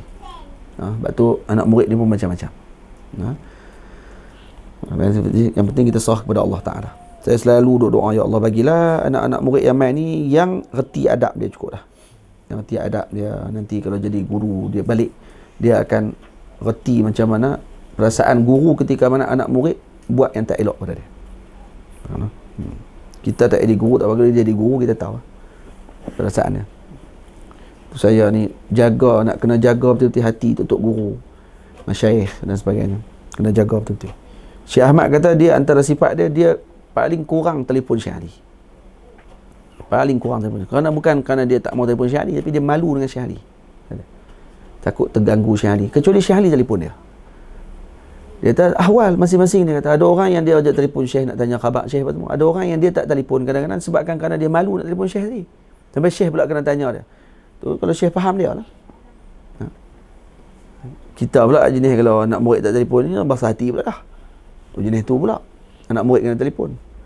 Dan macam tu juga saya dengan Syekh Ahmad. Segan. Dan Syekh Ahmad pun faham. Lepas tu dia bila saya balik, dia kata, hang bila balik Malaysia habis terus no. Lupa habis keling aku ni. Ya, bukan lupa, malu nak telefon. Segan. Syekh Ahmad waktu meninggal ayah saya baru ni, hari meninggal dia telefon. 3 hari lepas tu lagi telefon. Tanya khabar. Macam mana? Kena kuat, dia kata. Kamu anak sulung. Semua sekali. Jadi dia tak ni lah, tak tinggal. Telefon sebenarnya bukan telefon guna messenger. Kalau kita pakai messenger ya. Benda yang paling free tu kita guna. Dia telefon guna handset dia tu, daripada handset tu guna hak nu kredit tu. Bukannya guna messenger. Kalau dia guna messenger pun boleh. Dia tak pernah guna messenger, dia akan guna telefon dia sendiri. Kalau kita macam mana nak telefon Syekh ni? Messenger kan? Free. Dia nak kira hak yang senang terus dapat kat telefon Syekh. Tak kira. Baik. Jadi para murid ini wasiat guru. Baik, saya sambung sikit lagi. Khamis, an yamsaha lahu bi suhulatil ilqa' fi ta'limi. Yasmah, bukan yamsah. Yasmah. Lahu bi suhulatil ilqa' fi ta'limi wa husni talattufi fi tafhimi. Yang kelima, adab guru dengan murid. Ini saya tak sebut dalam ni. Iaitu dia menyampaikan kepada murid tersebut dengan pengajaran yang mudah. Dia faham, tak? Dan kemudian yuharriduhu ala dhabtil fawaid wa hifdzil fawaid. Jadi kalau kata ada fawaid, kena disuruh hafal. Hafal ini penting. Tulis ini penting. Itu pun antara adab guru dengan murid. Kena bagi tahu ini penting. Kadang murid bukan tahu. Dia tak tahu kata tu penting ke tak penting. Lepas tu dia tak tulis. Baik. Dari sini fa in sa'alahu talibu syai'an min dhalika lam yujibhu wa yu'arrifuhu anna dhalika yadurruhu wa la yanfa'uhu wa anna man'ahu iyyahu minhu shafaqatun 'alayhi wa lutfun bihi la bukhlan 'alayhi thumma yuraghibuhu 'inda dhalika fil ijtihadi wat tahsil yata'ahhala dhalika li ghairihi. Antara adab guru juga dengan murid, kalau murid dia tanya satu soalan, yang soalan tersebut tak patut dia tanya lagi pada waktu tersebut, maka guru tadi perlu bagi tambih kepada dia, jangan tanya bukan sampai pada waktu dia lagi. Tak perlu tanya lagi. Nampak tak? Tumpu dulu yang ini. Kerana ta'amul kibar summus sighar. Kerana makanan orang besar boleh jadi racun kepada kanak-kanak kecil. Faham tak? Ta'amul kibar summus sighar. Jadi dia menghalang tadi kerana kasih sayang dia. Jangan tanya lagi. Dan kemudian bagi targhib kepada murid tadi, belajar sungguh-sungguh sampai kamu sampai keahlian untuk kamu faham masalah tadi kamu tanya tu. Itu pun betul. Dengan semua, sebab tu ada benda yang kadang para guru tidak jawab ketika mana ditanya oleh murid mereka. Malah marah pula ketika ditanya. Bukan kerana bakhil, tapi kerana dia sedar ini tak sesuai untuk murid ini. Seperti mana anak kita kalau umur baru 2 tahun, dah minta dah, baru 2 tahun, baru setahun, dah minta dah nak makan Pizza Hut contohnya. Nanti itu bukan makanan dia pada waktu tersebut. Makan lagi makanan yang moe apa semua tu yang mak duk jamu tu. Tidak nak makan Pizza Hut, nak makan KFC, pepok dengan kulit lekat mampu. Lepas tu ta'amul kibar summus sighar. Macam tu juga guru dengan para muridnya. Kena anggap macam tu. Sebab tu guru murabbi ni adalah orang yang mengajarkan para muridnya dengan ilmu yang kecil dengan asas sebelum mengajar yang besar-besar. Sebab tu disebut dalam kitab tafsir Rabbani, disebut kata annahu alladhi yurabbin nasa bi sigharil ilmi qabla kibari. Diajarkan ilmu yang kecil-kecil sebelum yang besar-besar. Tu ramai orang kadang dia terlupa yang ini. Dia main mengaji di tempat pengajian, dia ambil ilmu yang kecil-kecil tadi dengan guru, bila dia pergi ke tempat lain dia mengaji kitab besar, dia terlupa yang kecil tu dulu dia ambil dengan siapa. Ini yang jadi biadab dan kemudian tidak ada barakah. Yang keenam, an yahrisa ala ta'limihi wa tafhimi. Maksudnya dia mengambil berat dan juga dia sentiasa tamak untuk nak mengajar dan juga memberikan kefahaman kepada para murid. dengan cara dia memberikan seluruh juhud dan juga taqribil makna lahu. Juhud dia akan bagi untuk nak bagi murid tadi faham apa yang tidak difahami oleh murid tersebut. Dan kemudian imtihanu syekh li fahmi talabah. Guru mencuba murid tersebut, bagi imtihan. Tanya soalan balik, faham ke tidak faham dengan soalan yang dia pelajari pada hari ini. Itu antaranya.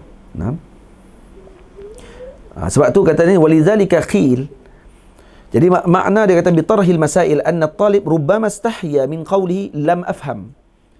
Kadang-kadang dia tanya, dia bagi soalan tadi untuk tanya tadi, kerana ada murid yang kadang dia malu nak sebut saya tak faham.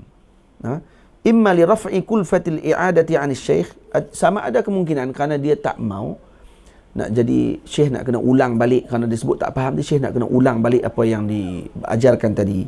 Au li dhiqil waqti, ataupun kerana waktu dah sempit sangat. Maka dia pun kata tak apalah, fahamlah, kira fahamlah tu. Sekali kalau kata aku tanya lagi, orang bakal marah aku pula, kawan-kawan, orang nak balik kan tanya soalan. Itu pula kan. Di dhiqil waqti. Ada orang tak malu nak tanya, nak abang kata dia tak faham kerana tu. Au hayaan minal hadirin, ataupun dia malu. Dia rasa dia besar. Sebab tu mengaji ni waktu ketika mana kita tak ada apa-apa. Waktu kita dah ada apa-apa kan, nanti orang ada sebut kenal nama kita, nak main kelas waktu tu. Tambah-tambah pula tak faham pula. Oh, lagi dia malu. Orang rasa macam bodoh sangat lagi, orang kata, bodoh banyak erti. Mengajak mata dah. Dah kali malu. Sebab tu Nabi Sayyidina Umar kata, tafaqahu qabla an tusawwadu. Mengaji sebelum kita ni menjadi pemimpin. Pemimpin umat. Atau pemimpin keluarga sekalipun. Sebab tu kadang-kadang orang ni dia kahwin dia jadi malas nak mengaji dah. Tidak. Sebab tu kalau dah kahwin pun mampu lagi mengaji, kuat lagi mengaji, maksudnya orang ni dia nau' min awliya'illahi ta'ala juga. Ni pun wali juga ni. Sebab dia kuat mengaji. Ramai orang menjumpa saya, ustaz macam mana nak bagi rajin mengaji ya? Tinggal malah kata dia. Satu ya. Tinggal malah rajin. Lawan bagi rajin malah. Kalau malah tak rajin. Kalau rajin tak malah. Oh macam tu ya. Macam tu. Faham nikah hilang. Oh, rupanya kemalasan menyelubungi dirinya. Nak tanya apa itu ni? Dia nak tanya suruh saya bagi apa? Doa. Nak suruh saya tolong atok jadual. Atok malaikat Jibril tolong atok pun mungkin hang tak ikut pun. Malaikat Jibril turun. Kita buat macam ni, pagi bangkit macam ni. Kalau dia tak mau ikut, tak nak ikut. Kecuali Israel mai. Israel mai pegang tangan itu. Nak bangkit. Baru dia akan bangkit pergi mengaji. Ikutlah kan. Ni. Apa ni, mana tahu tadi? Soalan tu. Au hayaan minal hadin au kay la tata'akhkhar qira'atuhum bisababih. Ataupun kerana dia tak mau kata dia tak faham, takut nanti orang tak boleh nak baca sambungan yang seterusnya pada masalah yang lain disebabkan kerana soalan dia. Ada orang malu sebabkan tu. Walidzalika qil. Sebab tu dikatakan oleh para ulama, la yanbaghi lisyaikh an yaqula lit-talib hal fahimta. Lepas tu tak sepatutnya bagi guru, sebagian ulama kata jangan tanya kepada murid, faham tak? Jangan tanya kat murid tu faham ke tak? Illa idza amina min qawlihi na'am. Kecuali dia yakin anak murid tu akan kata, ya saya faham.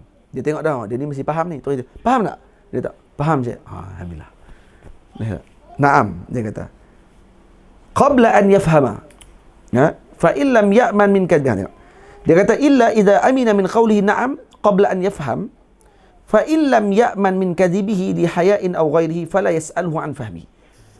Kalau dia tak aman daripada anak murid tu terpaksa berbohong kepada dia, anak murid tu tak faham tapi terpaksa jawab saya faham, maka dia dah berbohong pada waktu tu.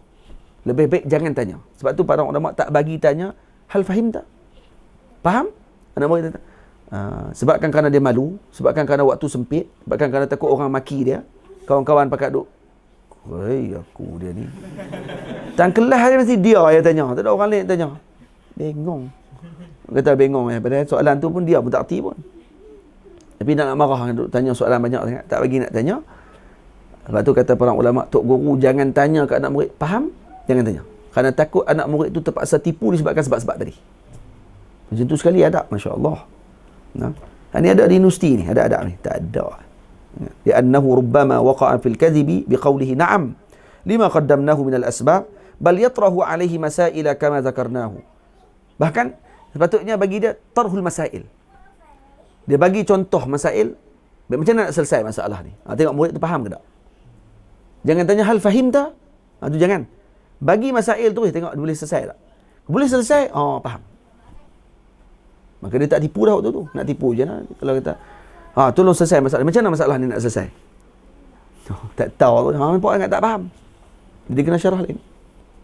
Jadi orang lain pun kata, lepas tu jangan tanya lagi kat dia. Kalau dia tak faham, okey. Siapa dia yang faham? Tolong syarah tengok. Faham tak? Tengok, syarah tak betul. Sama naik ya. Tadi duk kata kat orang sangat kan. Dia diam tak faham juga. Jadi sebab tu, yang bagi, للشيخ أن يأمر الطلبة بالمرافقة في الدروس كما سيأتي إن شاء الله تعالى بإعادة الشرح بعد فراغه فيما بينهم. Sebab tu ni dalam ni disebutkan tentang muzakarah. Penting selepas dars ada muzakarah. Sebab tu di zawiyah nanti itu yang paling utama sekali sebenarnya. Pengajian tu hanya sebahagian kecil saja. Tapi yang lebih penting selepas tu adalah muzakarah dengan apa yang dipelajari. Karena tanpa muzakarah ilmu tak akan hidup. Itu kata ulama, wa'lam bi anna al-ilma bil muzakarati wad darsi wal fikrati wal munazarati. Ada syair, wa'lam bi anna al-ilma bil muzakarati wad darsi wal fikrati wal munazarati. Jadi ketahui bahawa ilmu itu dapat dengan muzakarah, wad dars dengan pengajian, wal fikrah dengan fikir, wal munazarah dan dengan perdebatan. Debat sama pelajar lah. Sebab tu nanti kalau dah sampai peringkat dia, kita kena susun. Kalau di zawiyah dia ada perdebatan ilmu. Perdebatan ilmu contoh bagi satu tajuk kan, bab tertentu sebagian ni, lepas tu bincang dan tajuk nampak macam berdebat lah. Ajak cara nak munazarah macam mana nak tengok betul ke tidak orang ni cakap. Kena ada seperingkat macam tu. Kalau insya-Allah akan jadi talib ilm yang berjaya. Tapi kalau kita duduk sungguh-sungguh, insya-Allah boleh. Akan boleh. Saya terfikir tadi bersama balik dengan apa ni, dengan Ustaz Soleh, dengan guru-guru yang akan jadi guru-guru nanti. Kemungkinan lagi 2 tahun ke selepas ada dah 10 orang tu kita ambil, yang mula tahun depan ni kita akan buka juga untuk orang lain masuk juga. Tapi bukan duduk dengan 10 orang tu lah. 10 orang tu untuk khusus satu yang mengaji dengan saya saja.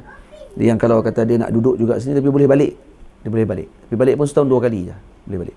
Raya haji, raya puasa. Itu dia boleh balik kan lah. Itu yang boleh balik. Yang tu nak duduk boleh. Kita ambil sekat 30 orang. Itu dia boleh duduk di pondok, boleh mengaji, ada kelas umumi dengan saya, tapi kelas khususi itu yang 10 orang tu je. Yang 30 orang lagi itu akan mengaji kelas lain. Ada guru-guru akan mengajak. Ada silibus kita akan letak. 4 tahun juga. Cuma 4 tahun dia boleh balik lah.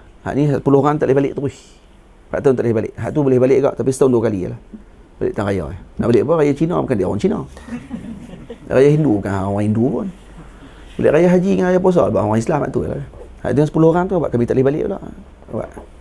Nak kena halau terus. 10 orang tu balik halau terus, tak teruk main lah. Kita rasa kena ambil juga sebab apa ni, kurang-kurangnya sepakat, mungkin ada orang nanti akan ni juga, dia kata kami pun nak duduk juga 10 orang tu saja sampai berapa tahun nanti. Rugilah kami pun nak mengaji juga, tak apa. Mengaji tu, tapi dengan saya pun akan mengaji juga. Cuma kelas yang khusus tu dia akan mengaji dengan guru-guru yang kita lantik. Yang guru ni akan ajak dia nahwu, saraf, semua tu mengaji juga. Cuma lebih daripada kelas umum ya dengan saya. Kelas khusus di sini ni dengan 10 orang tu saja. Baik. Dengan ada muzakarah juga, itu pun 30 orang pun muzakarah juga kita akan buat. Pun mesti muzakarah. Malam-malam mesti muzakarah. Muzakarah ilmu ni kena dihidupkan. Di Azhar tu yang mati. Kalau hidup yang tu insya-Allah. Ruak Jawi, madrasah Ruak Jawi buat dan memang kesan dia besar sebenarnya. Memang orang yang ikut madrasah Ruak Jawi dia pun sendiri mengaku kata benda ni besar sebenarnya kesan dia untuk memahami masail. Tapi sayangnya masa kita jadi sempit kerana ada imtihan. Bila dah masuk imtihan kena cuti 2 bulan. Azhar macam tu. Dia nak masuk periksa je kena cuti 2 bulan. 2 bulan tu kena tumpu untuk periksa pula. Lepas tu periksa tak sama. Kuliah kawan ni periksa macam ni, kuliah kawan ni periksa macam ni pula. Jadi itu yang jadi masail kita, masalah kita. Ya. Kalau di sini tak ada alasan. Kena duduk di sini saja. Jadi kena mengaji sungguh-sungguh lah. Di sini lagi disebut kata al-thamin an yutaliba at-talabata fi ba'd al-awqat bi i'adati al-mahfuzat. Ini dituntut kepada para penuntut ilmu untuk mengulang balik mahfuzat mereka. Wa yamtahina dhabtahum lima qaddama lahum min al-qawa'id al-muhimmati wal masail al-gharibah. Kemudian dites pula dengan dhabit yang mereka catat. Ini dipanggil lajnah dhabit ni. Waktu ketika muzakarah tu akan ada seorang yang akan cek balik dhabit, tengok balik betul tak dhabit ni. Kadang-kadang ada benda tak perlu dhabit, pergi dhabit. Saya tengok kadang-kadang ada ada orang duk post dalam Facebook kan, gambar inilah dhabit pondok, penuh buku. Penuh buku tu bagi dia kemah gila ni dhabit ni. Sebenarnya itu bukan kebanggaan pun dhabit yang macam tu sebenarnya. Faham tak? Kalau orang yang reti dia tengok ni tak perlu dhabit ni. Dhabit buat apa? Dhabit ni benda yang penting je. Kalau tidak tu dia jadi buku baru. Kalau nak buat yang tu, ambil buku kosong, letak, tulis balik yang dhabit-dhabit kita tu. Dhabit ni hak penting saja. Cuba ambil buku ni. Mana buku? Ada. Allah Maksudnya Muhammad. Buku, cuba tepi sikit je. Tengok. Buku ni, apa lagi tak apa? Mizan Kubra ada? Ada kat rumah? Ada, bawa balik dah semua. Tak ada situ. Dalam Mizan Kubra tu ada, cuba tengok dhabit macam mana, ada seorang syekh ni di Indonesia, kiai ni dia dhabit. Tengok macam mana dia dhabit. Tu ada satu kitab-kitab lama ada macam mana masyayikh kita dhabit. Tuan Guru Haji Hasbullah. Dia qadi Perak dulu. Itu kitab-kitab dia semua tu yang cucu dia bagi hadiah kat saya. Kitab-kitab lama semua tu, tu kitab dia punya. Qadi Perak dulu. Tu anak cucu dia nak bakar tu. Baik tak bakar. Ada kitab Irsyadus Sari, satu jilid je tak ada. Jilid kedua. Hak ni semua ada. Hak tu dah tak ada dah cetakan. Di Mesir pun tak ada dah cetakan tu. Cetakan Amiriyah. Cetakan lama sekali tu. Antara maktabah pertama di Mesir. Tu cetakan tu dah ada. Saya baik dia tak buang. Saya pun satu jilid hilang lah. Tu ada kitab Hasyiah Bajuri, Hasyiah Bujarimi Al-Khatib. Dan tu ada dhabit dia. Tengok macam mana para guru dhabit. Tu bukan dhabit. Dia bukan dhabit semua benda. Dhabit yang penting. Bila kita baca dhabit tu kita tahu, penting.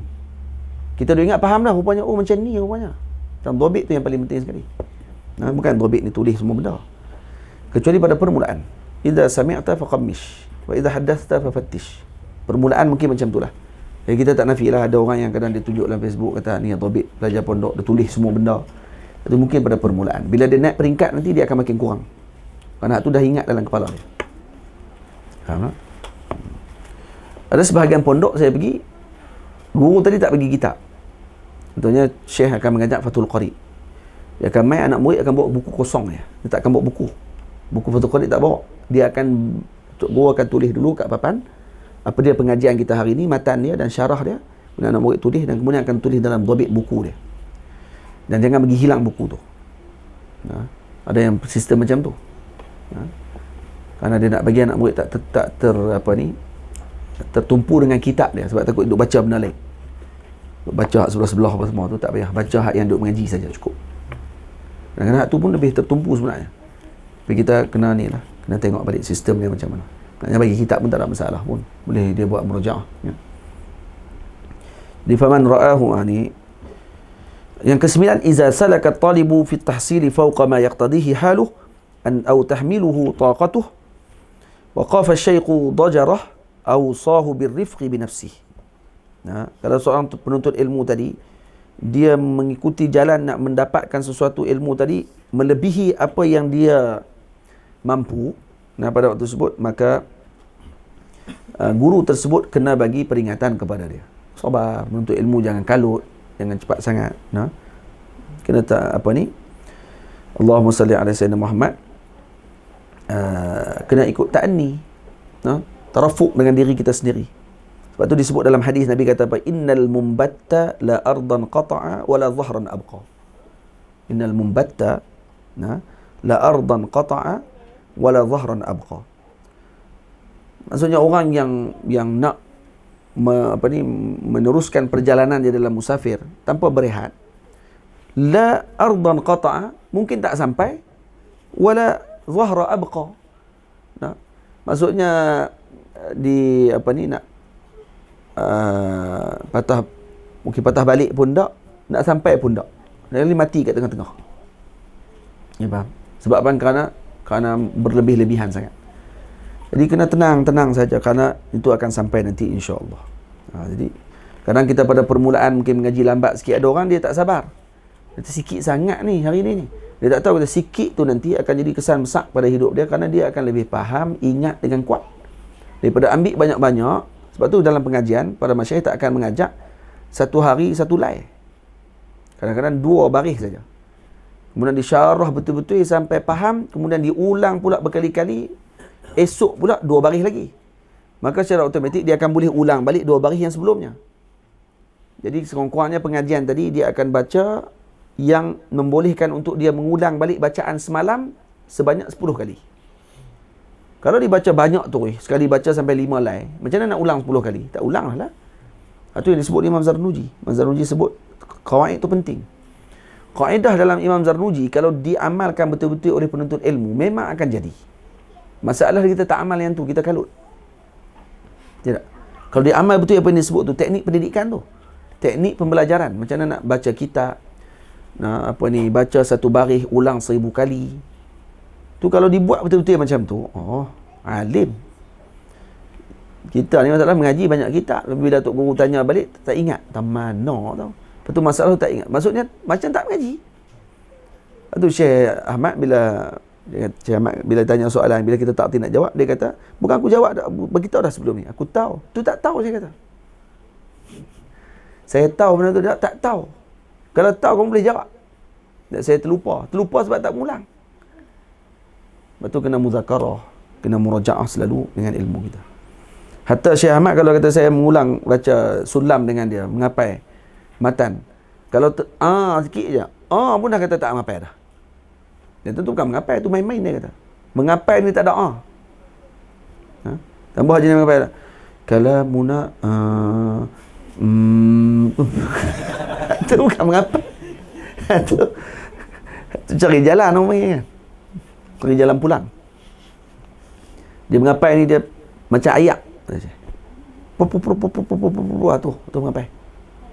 Tu betul. Tengok macam pondok-pondok pesantren Indonesia kan. Menyanyi pagi-pagi, baca pagi-pagi alfiah. Boleh sama pula tu. Cuba kalau main seorang tu dia saja ya buat mulut. Tak dengar suara dia seorang ni. Orang akan tahu kata dia tak betul. Dia pun boleh baca sama-sama macam tahap macam tu. Kita kat tempat kita ni tak ada yang macam tu lagi. Macam mana ni? Macam mana nak buat pertandingan hafal alfiah, tanya pula macam mana? Apa syahidnya? Apa syawahid daripada matan yang kamu sebut tadi? Cuba ulang balik. Perang buat keluar. Ustazah boleh keluar baca kitab kuning. Baca Fathul Qaribnya. Saya bila tengok yang mereka buat YouTube, tahu hebat ni. Mereka boleh baca Fathul Qarib apa semua sekali. Bila tengok betul lah senang, memang senang. Dia baca tu baris tu senang je nak bubuh. Tapi bila dia tanya tu, ni i'rabnya apa? Dia kata ini fa'il. Baik, apa syahidnya? Dari mana syahidnya? Dari Imriti. Buat keluar syahidnya. Keluar. Baca Fathul Qarib. Umumnya bukan baca Fathul Qarib je, sampai ke Alfiah baca. Fathul Qarib masuk sampai ke Nahu Sarah tu. Dalam balaghahnya bagaimana? Kalau tanya pula. Hak tanya tu pun boleh tahan lah. Sekali dia pergi tanya, tengok dia pun tak ingat. Budak tu tak ingat, dia pun tak ingat juga. Elok dua-dua sama. Jadi hak tukang tanya tu pun dia pun sakan lah. Depa lama beratus tahun dah macam tu. Sistem tu dah beratus tahun.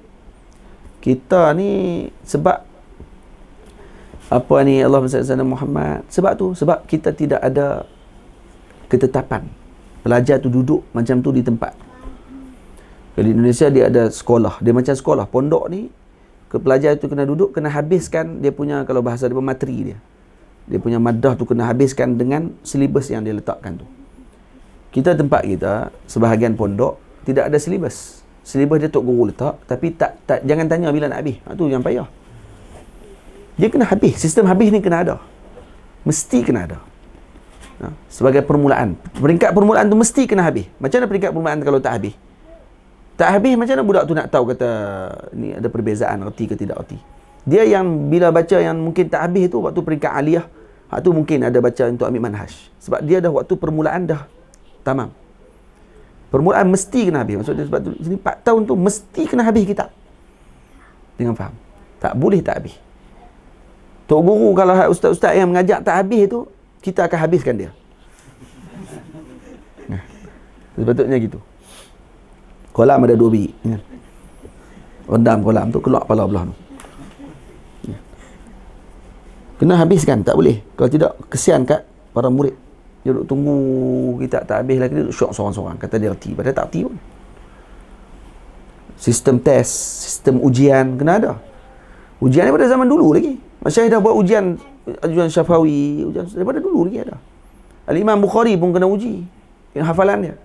10 orang mai tanya, seorang buat keluar 10 hadis. 100 hadis. Tu kan ujian tu zaman tu. Itu dah tentukan. Imam Malik tidak berfatwa selagi mana tidak diiktiraf oleh 70 orang ulama, 400 orang ulama, 70 orang ulama iktiraf beliau. Macam mana nak iktiraf kalau tidak diuji? Uji dulu, tanya dulu soalan. Baru dapat ijazah dia. Zaman tu. Tidak.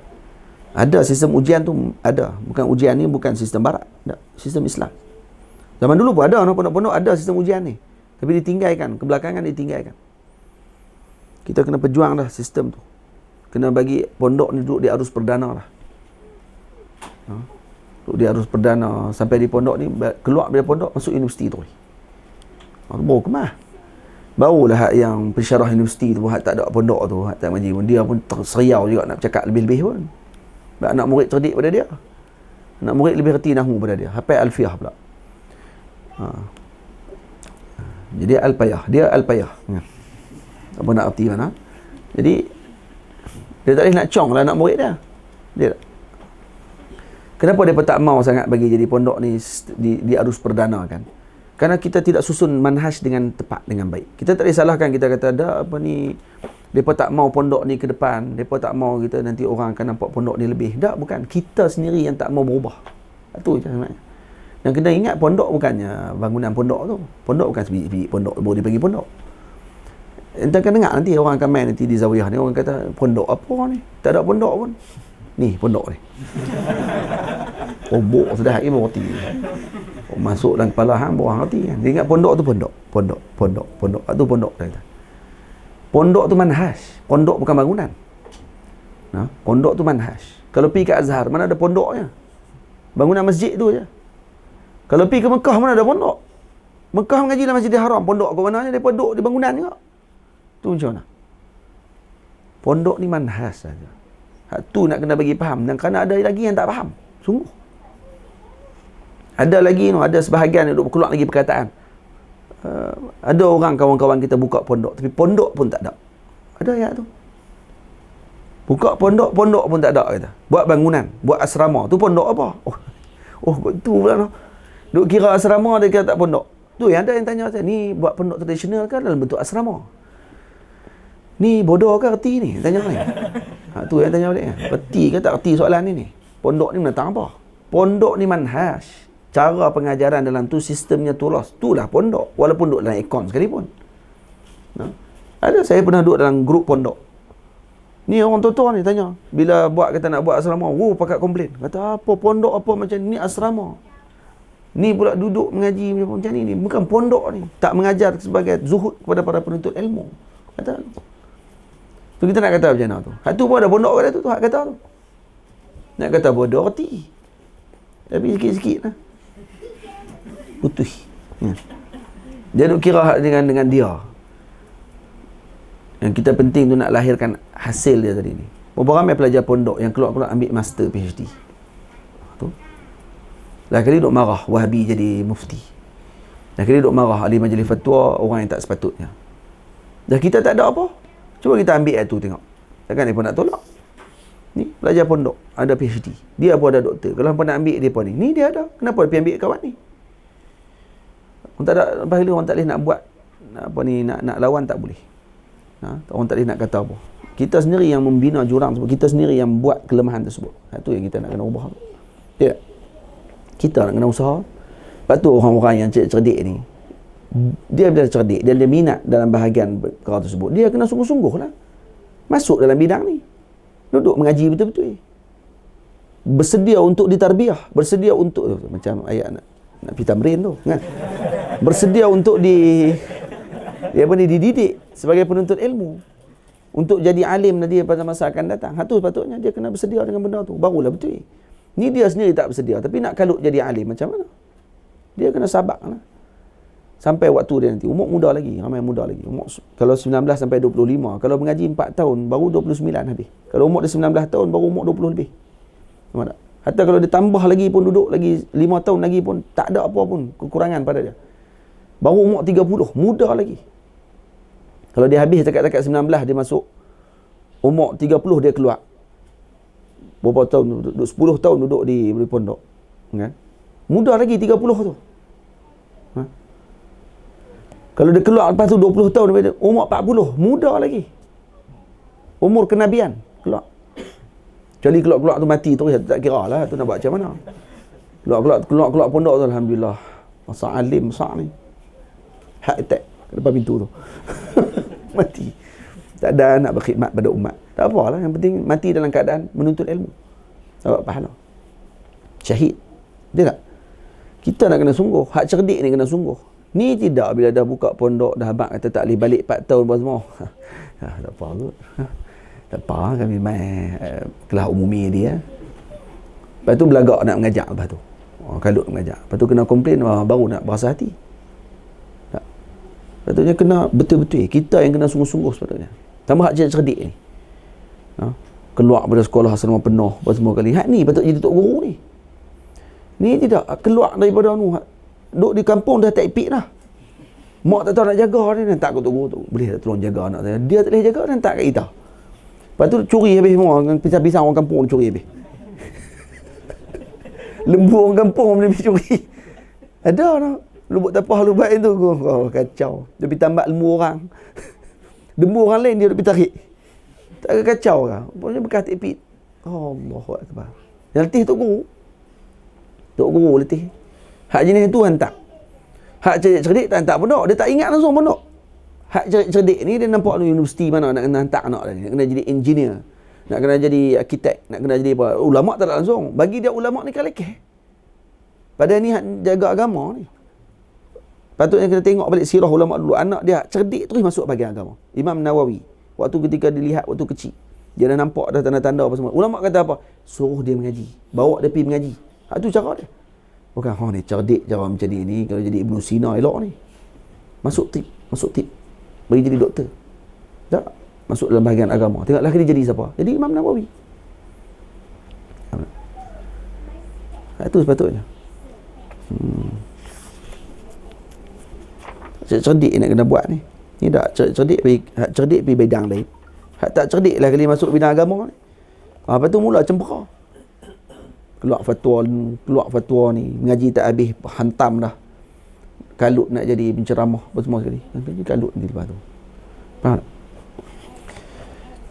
Tu dia. Cara tu. Bila nak habis kitab ni. Ada 3 hari lagi. Memang.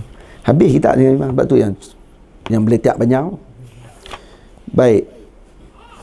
Di para murid, wasiat daripada junjungan. Nah, jangan diabaikan bimbang kemurkaan. Jadi saya sebut tadi apa dia? Iza salah kata tu. Kalau kata Talib tadi bawa mengaji dengan yang tidak mampu bagi dia. Nah. Ni semua ni khawaid. Dalam kitab ni adab alim dengan penuntut ilmu ni Syekh Badruddin Ibnu Jamaah bagi cara mengajar terus dalam ni. Dia macam pedoman ni, macam pedoman mengajar.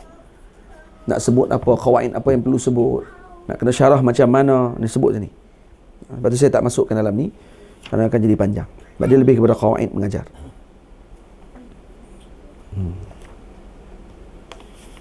Ada rezeki kita baca kitab ni terus nanti insya-Allah.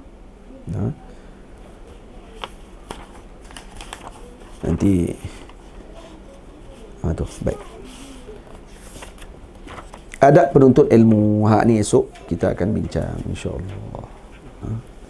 Sikit lagi dah, tak habis, nak banyak dah. Banyak apa dah. Sikit lagi dah. Tak. Esok kita akan masuk adab penuntut ilmu.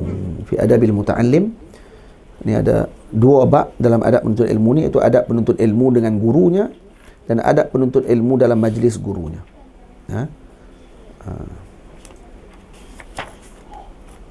InsyaAllah esok kita akan bincang perbahasan tersebut secara tuntas. Partner saya duk sebut-sebut tadi tu, hak tu sebagai tambih kepada kita semua ni, yang hadir ni semua orang besar-besar dah. Ada yang dah masuk universiti, ada yang masih lagi duduk di universiti, ada yang dah habis dah universiti.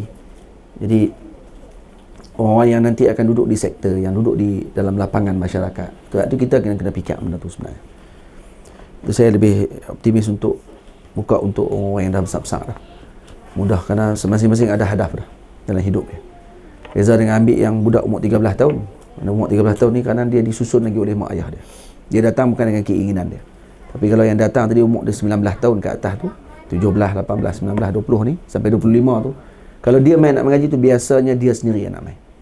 Jadi orang yang sendiri dia nak main tu, maka lebih mudah untuk diberikan pengajaran. Tapi waktu tu bukan lagi waktu untuk menghafal. Saya bila sembang dengan Piu Faiz main rumah baru ni, depa nak lantik saya jadi ni, nak minta saya jadi ketua tanfiziah, naam. Tapi saya minta nak istiqarah dulu. Nak istiqarah tak nampak apa. Saya rasa berat lah. Berat sebab saya nak buat pondok. Kalau buat jadi ketua tanfiziah apa semua tu, nanti kerja dia banyak. Nak kena buat mesyuarat lah apa semua. Saya bukan jenis tu. Walaupun dulu orang persatuan pun, tapi kita pun kalau boleh mesyuarat tu, kalau boleh nak 5 minit ni. Mesyuarat kita main, abang kata setuju lah. Setuju semua. Itu ya. Nak bincang-bincang panjang-panjang. Sebab kita dah ikut dah mesyuarat panjang-panjang ni, buat letih lah. Letih kepala. Lepas tu pula mereka duduk jauh, duduk di Kuala Lumpur semua. Kita duduk di sini. Saya pula pondok baru nak buat, zawiyah baru nak buat.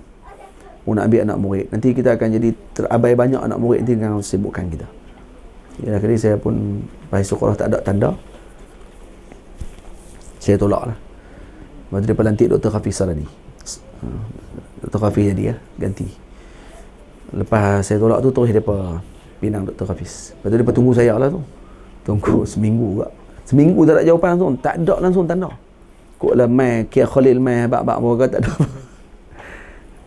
Lepas tu masa dia berbincang, saya beritahu nak ambil belajar umur besar-besar ni, dia kata satu je masalah besar-besar ni Ustaz. Dia kata yang pertama kerja fikir nak menikah, yang kedua je nak kerja. Hak ni orang besar-besar ni masalah dia yang tu. Dia kata kami dah buat dah di pondok kami kan? Tapi hak tu masalah paling besar ni.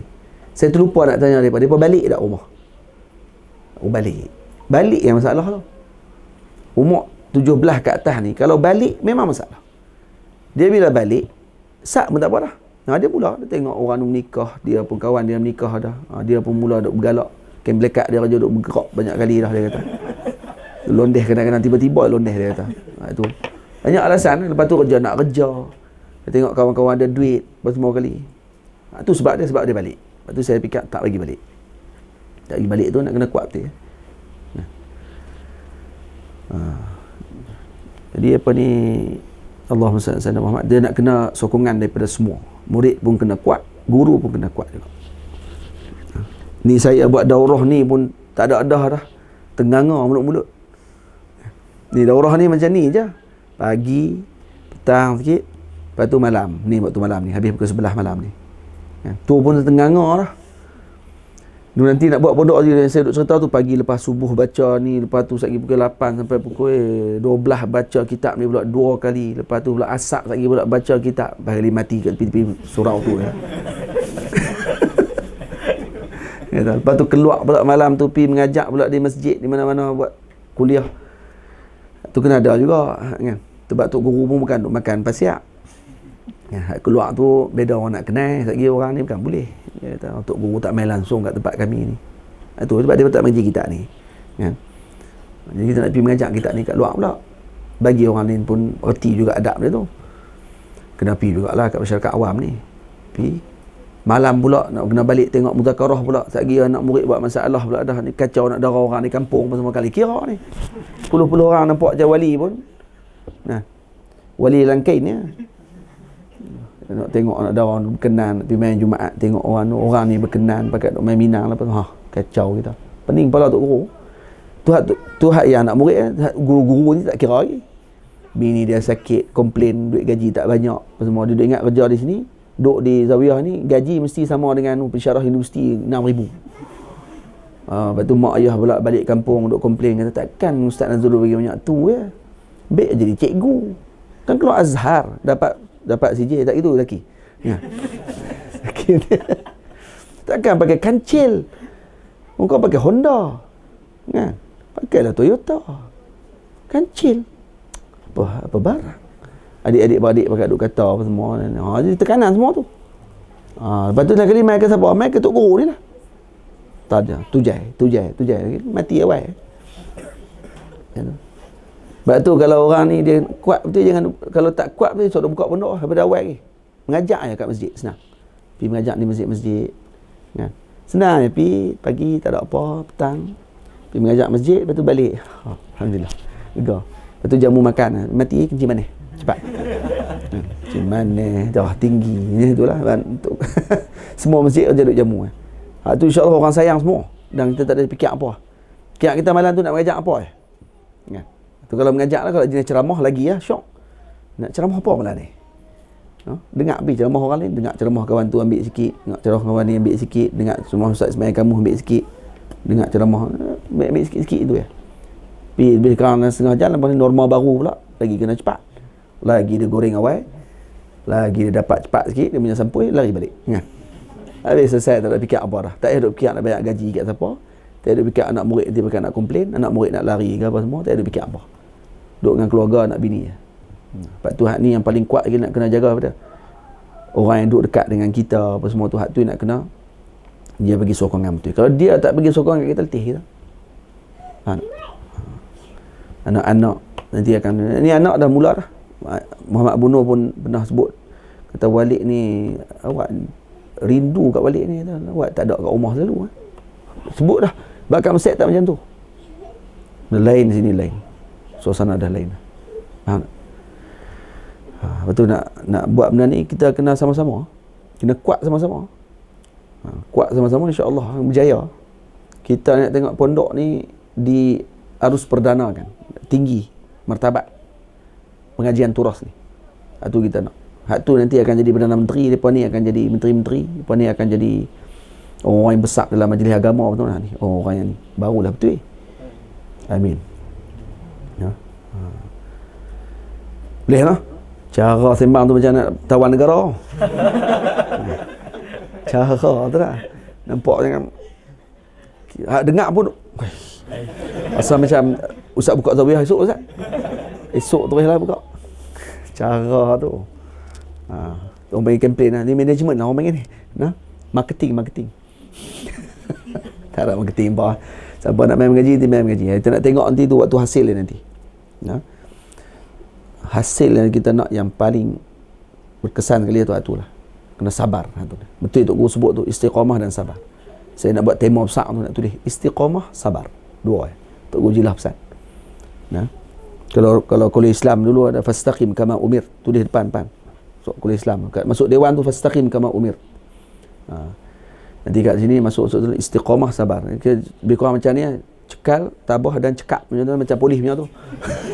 Apa dia? Cekap dan apa? Cekap dan tangkas apa? Cepat dan betul. Dua cepat dan betul. Macam tu lah kita masuk tu. Ni tema dia lah. Kita masuk sini istiqamah dan sabar. Istiqamah 4 tahun, sabar. Jangan kalau sabar kena marah, sabar kena tendang untuk guru. Sabar kena maki, sabar mana? Tahan maki, tahan cacian. Tu yang boleh masuk pondok. Boleh duduk zawiyah. Maksudnya. Boleh lah. InsyaAllah. Cara dah. Takbir. Kan? Wassalamualaikum warahmatullahi wabarakatuh. Muhammad wa ala alihi wa sahbihi ajma'in. Walhamdulillahi rabbil alamin.